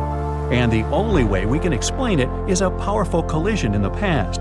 Something much bigger than a regular comet or some other space body of similar size likely hit Uranus and knocked the planet on the side. It was probably a planet twice the size of Earth.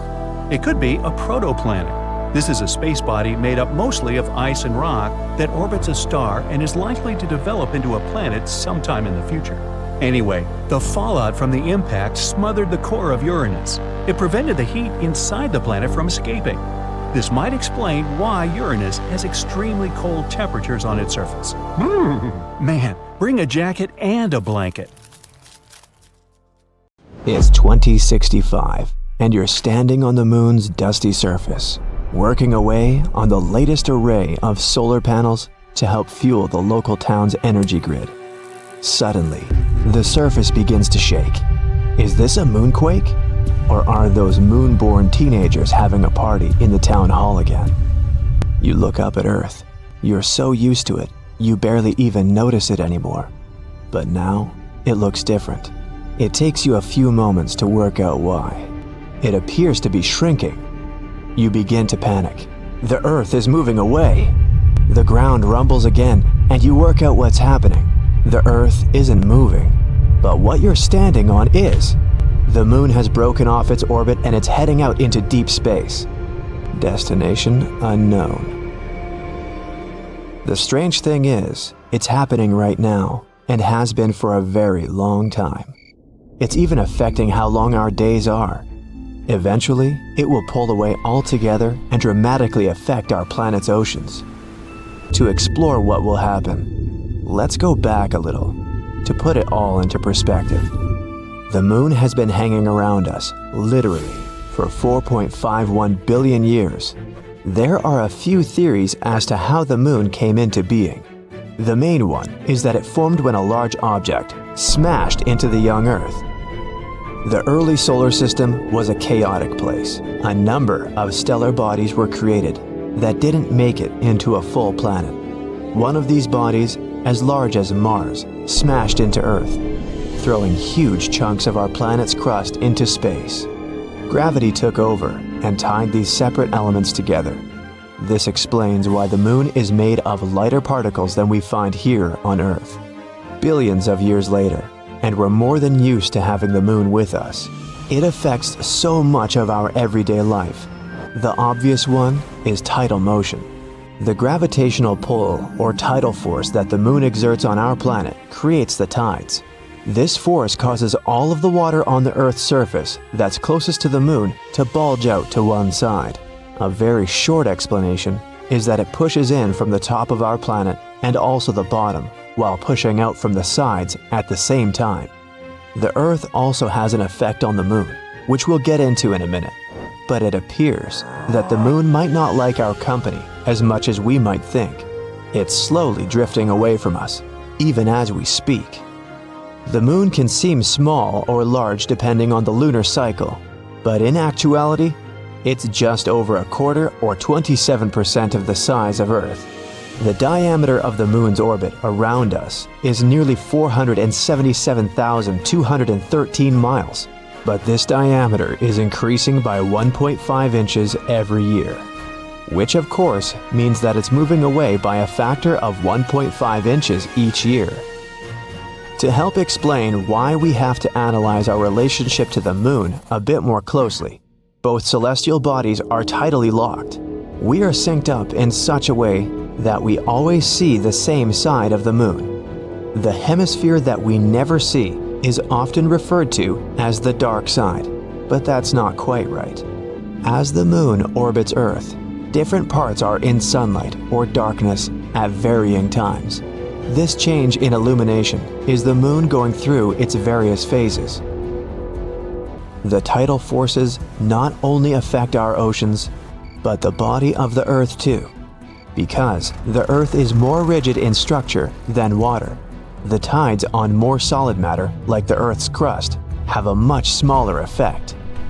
The tidal forces are interdependent. The gravitational field of the Earth will also apply tides in the body of the moon. Again, because we're not talking about fluid, the effect is very small, but it's there. This interchange of tides is quite complex. Interiors of both bodies are heated by these tides, just as the force applied to any object can create friction or its own heat. Take the planet Jupiter, for example, and its moon, Io.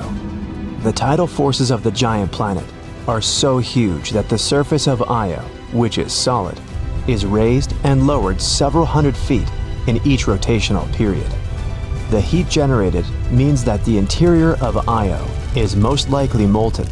As a result, the surface of Io is covered with active volcanoes.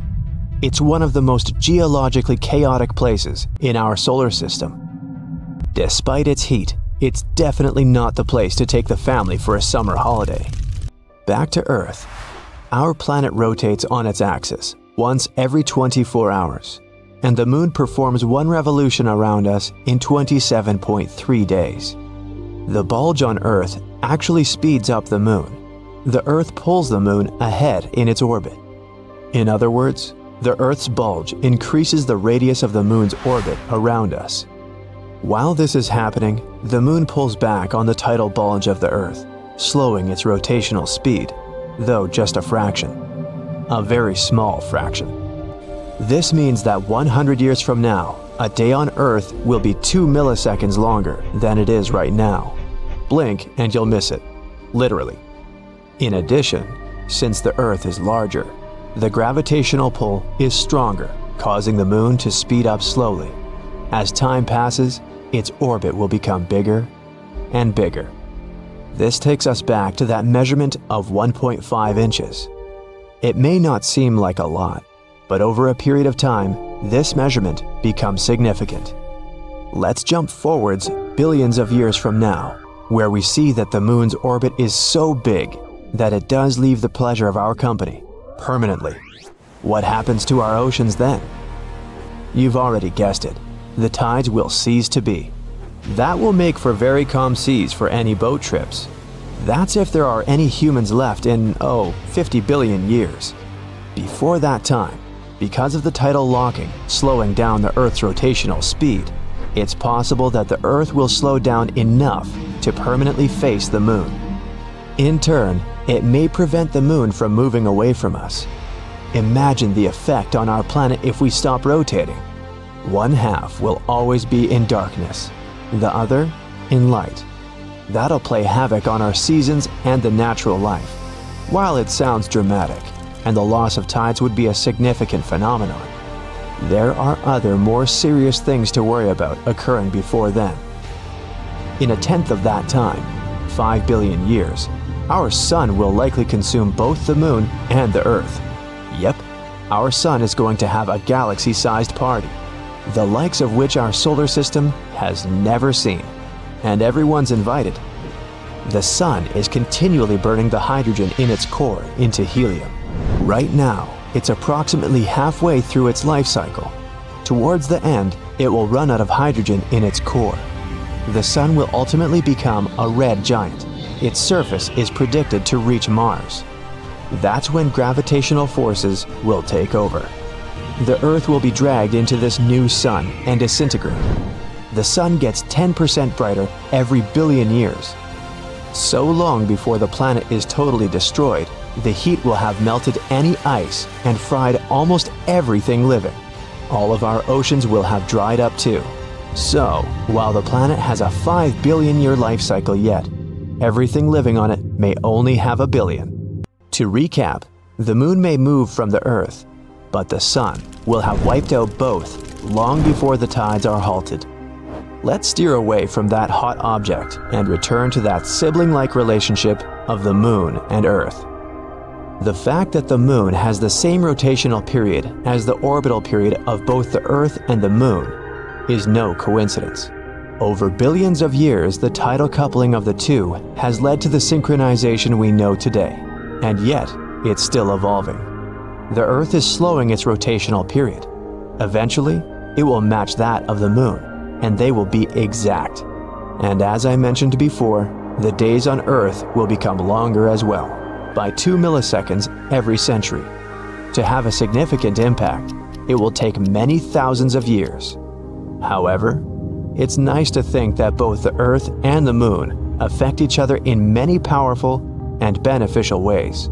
It's almost like they're simply hanging out together, like a couple of old intergalactic buddies. NASA has some incredible plans for the Moon. For example, their next ambitious lunar program, Artemis II. They've set their sights on landing astronauts, including the first woman and the next man, on the Moon by 2024. Artemis is all about building a sustainable presence on the Moon. They're planning to establish a lunar gateway, a sort of space station in lunar orbit, which will serve as a jumping-off point for lunar landings. And let's not forget about the cool lunar landers. Scientists are developing the mighty Space Launch System rocket, which will launch the Orion spacecraft carrying astronauts towards the Moon. Then there's the Human Landing System, a snazzy lunar lander that will gently touch down on the Moon's surface, allowing astronauts to explore and conduct amazing scientific experiments. And NASA isn't going alone this time. They're teaming up with international partners, like the European Space Agency, to make this lunar dream a reality. But all these wonderful dreams might be ruined by something that seems super small and insignificant at first. Picture this: no atmosphere, no air to breathe, and suddenly, a mysterious haze and radiant beams of light appear at sunrise and sunset. It's as if the Moon is putting on a celestial show. But there is a twist to this beauty. During the Apollo 17 mission in 1972, this beautiful sight made one of the NASA astronauts, Harrison Schmitt, sneeze and made his eyes water. He called it lunar hay fever. This mysterious fever affected all 12 moonwalkers. From sneezing fits to stuffy noses, those astronauts experienced symptoms as if they caught a cold. It took days for the reactions to fade away. This event led to a discovery about lunar dust and its darker side. When scientists found out about these rays, they rolled up their sleeves and delved into their origins. And here's what they discovered. Those radiant bands of light were actually caused by sunlight sneaking through layers of teeny tiny lunar dust. The dust was composed of small particles and sharp glass shards and was lurking everywhere. And it turned out that this lunar dust was a sneaky villain. It brought a whole host of problems. Astronauts who found themselves with impaired vision were just the beginning. The troublemaker went even further, damaging precious machinery and causing electronic malfunctions. It even had the audacity to corrode components and smelled like burnt gunpowder inside the spacecraft. Yikes. It clings to everything, coating surfaces like a mischievous blanket. It can clog up equipment, get into delicate machinery, and even mess with astronauts' spacesuits. In 1972, things got really hairy again. The Apollo 17 astronauts faced a nightmare. After just 22 hours of gallivanting on the lunar surface, their spacesuits suffered irreparable damage. Yes, you heard that right. Irreparable. The dust diminished astronauts' mobility, making it harder for them to move around and perform their moonwalks with grace. And no matter how hard they tried to clean it off, it clung on for dear life, leaving the spacesuits in a sorry state. So, as you can see, it poses some serious challenges for future moon missions. But our intrepid scientists aren't giving up. To solve this problem, they have to understand how lunar dust forms and why it's so darn clingy. They found out that it all begins with meteorite impacts. When these space rocks crash into the Moon, they generate a fine dust that fills the air. Sometimes these impacts even cause minerals to melt, forming sharp glass shards that mix with the dust. Talk about a moon makeover. The dust is also filled with silicate, a material commonly found on volcanic planets. Silicate inhalation can cause serious lung problems for Earth's miners, so you can imagine the trouble it can cause on the Moon. A recent study found that even a scoop of replica moon dust was toxic enough to destroy up to 90% of lung and brain cells exposed to it. But it gets worse. The low gravity on the moon allows those tiny particles to float around for much longer, penetrating deeper into the lungs. Imagine breathing particles 50 times smaller than a human hair for months. That's a recipe for trouble. And you see, on the moon's surface, things are a bit different than here. There are no rainstorms or strong gusts of wind to blow this dust away. There is also no atmosphere to protect the surface. So without the natural forces of wind and water erosion like we have on Earth, these dry particles stick around persistently. And to make matters more electrifying, the moon is constantly showered by radiation from the sun. This exposure gives the dust an electric charge. The solar winds create positively and negatively charged particles. The particles then buzz around, repelling each other and giving rise to those radiant bands of light that the Apollo 8 astronauts witnessed. It's like a disco party on the moon. ESA, the European Space Agency, has gathered a team of experts to study the lunar dust. They're working with simulated moon dust mined from a volcanic region in Germany to understand its behavior and effects. Engineers also need to find a way to protect future astronauts and equipment. Engineers in NASA want to create spacesuits that can survive not 1, not 10, but a whopping 100 extravehicular activities on the lunar surface. That's like spending 800 hours out there, exploring and having a blast. Besides that, NASA initiated the Breakthrough, Innovative, and Game-Changing Idea Challenge in 2021. It was open to clever university students from all over the world. These young minds put their thinking caps on and unleashed a wave of innovative solutions. For example, they proposed using special fibers that conduct electricity, inspired by fluffy chinchilla hair. Just like how chinchillas stay dust-free, these fibers would help keep the lunar dust at bay. A furry friend lending a helping paw, isn't that adorable? Another bright idea involved an electrically charged brush activated by UV radiation. It's like a magical wand that zaps away the dust with a flick. Abracadabra, lunar dust be gone. And let's not forget the fabric inspired by clever insects. These insects have pollen-collecting structures that repel unwanted dust. So our ingenious students thought, why not mimic that? They designed a fabric with similar properties, creating a shield against the sneaky lunar particles. What's remarkable about these ideas is that they all use the power of charge to fight the dust. They cleverly repel it from the spacesuits, keeping them clean and protected. And even though all these ideas sound pretty great, scientists in NASA unleashed another, even better solution: carbon nanotubes. It's a great way to revolutionize spacesuit fabric. What makes these carbon nanotubes so special? Well, they possess some amazing superpowers. First off, they're superconductive, meaning they can carry electricity like nobody's business. It's like having a lightning bolt trapped inside a microscopic tube. Not only that, but these carbon nanotubes are tougher than the toughest meteors. They have the strength to withstand the harsh lunar environment, where even a speck of dust can cause trouble. Imagine having a suit made of a material that's stronger than Superman's cape. So, NASA's scientists decided to weave these extraordinary carbon nanotubes into the spacesuit fabric. The electrodes were carefully integrated into the outer layer of the fabric, making it a force to be reckoned with. But how do they banish the lunar dust? Well, here comes electrifying science again. When activated by a special alternating current, the electrodes create powerful electric fields. These fields work like magnets, repelling both charged and uncharged dust particles away from the spacesuit.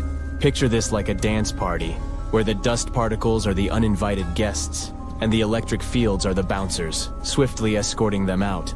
Thanks to this technology, lunar dust doesn't stand a chance against our astronauts. Also on the bright side, the lunar soil can be used to make bricks for shelters. It can also help extract oxygen for astronauts to survive on the moon for long periods of time. When life gives you lemons, make a lemonade, right? So, let's cheer on our NASA Dream Team as they embark on this epic lunar quest. Let's hope that they succeed in their findings, and the next moon mission won't be a big problem. Stay tuned. You step on the surface of the moon. It's unusual. You definitely feel lighter here, and it's easier to walk. You decide to check out that obsessive idea of yours: jump on Earth's natural satellite.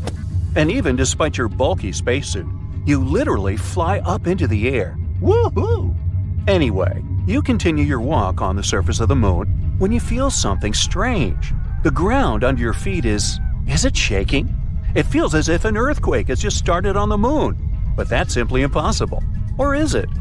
Surprisingly, your gut feeling hasn't let you down this time. Moonquakes do exist. In fact, there are 4 types of moonquakes that are strong enough to be detected from a large distance. There are deep moonquakes occurring more than 430 miles below the surface. Then there are meteoroid impacts. Thermoquakes occur when the frigid lunar crust expands. It happens when the morning sun illuminates the satellite after a 2-week-long deep freeze lunar night. And there are also shallow moonquakes.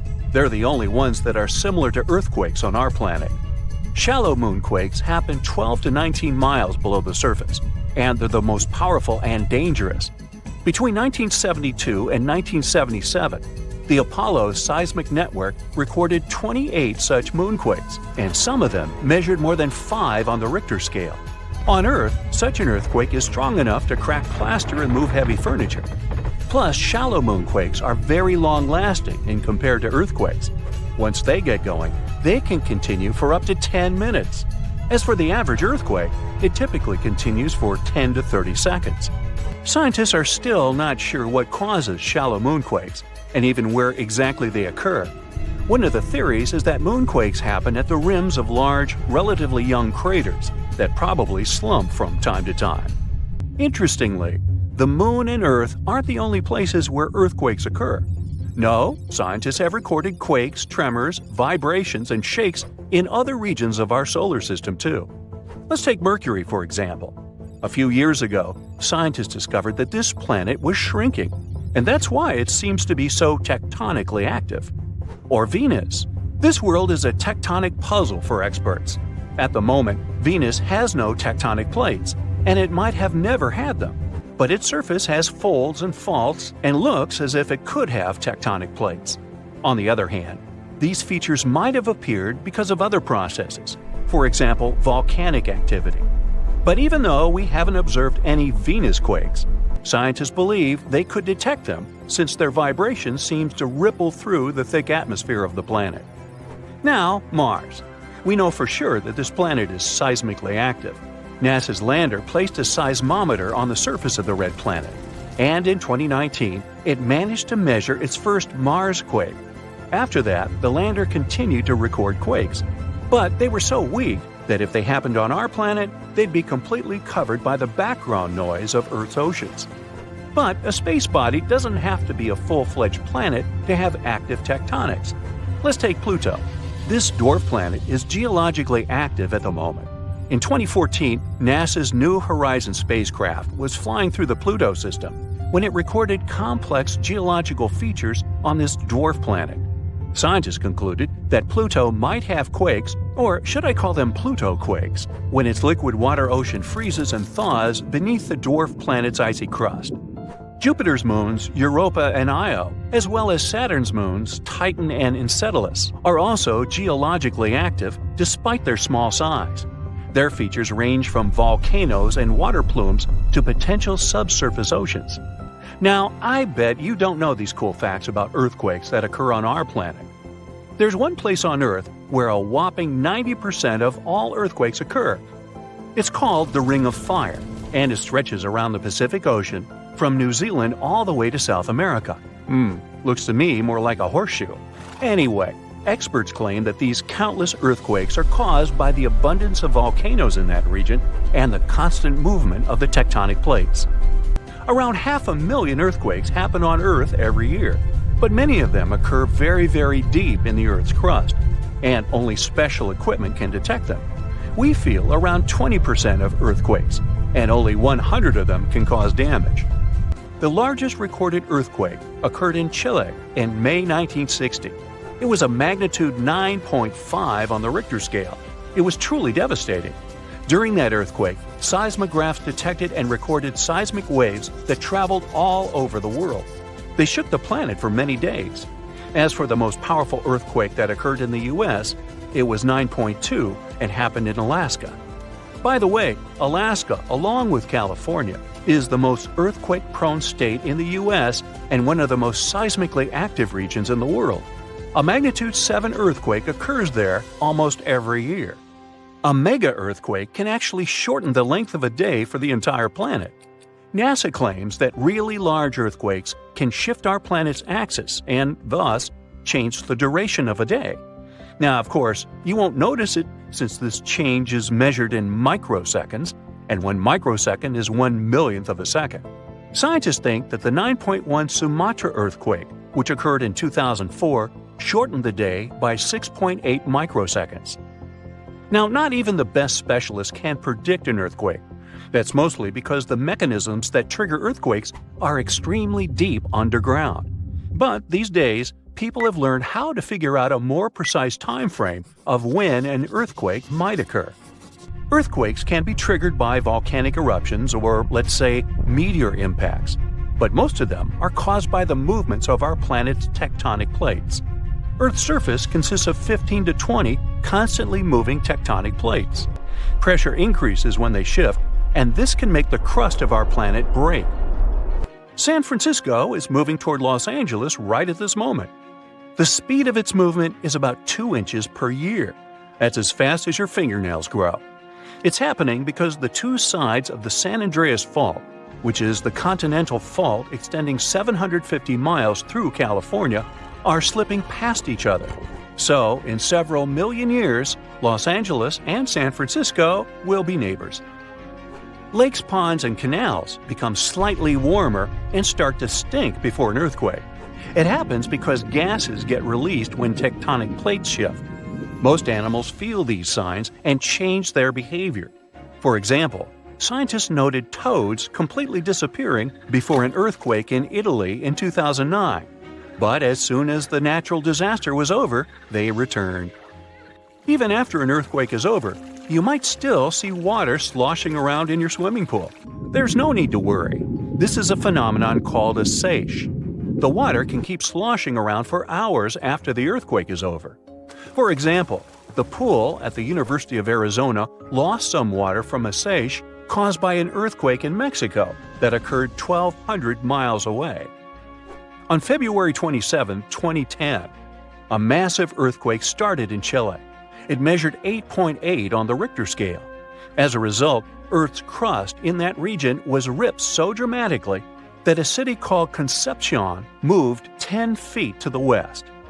Another earthquake resulted in the tallest mountain in the world, Everest, shrinking by 1 inch. It happened in 2015 when a magnitude 7.5 earthquake caused several Himalayan mountains to decrease in size. The Japanese used to believe that earthquakes were caused by namazu, a giant catfish that lives submerged in the mud under the Japanese islands. The fish would thrash about, causing seismic activity. As for the ancient Greeks, they were sure that a powerful sea deity, Poseidon, produced earthquakes by hitting his trident against the earth when he was angry. According to Hindu mythology, 8 elephants hold Earth in place. They are, in turn, balanced on the back of a ginormous turtle, standing on the coils of an even larger snake.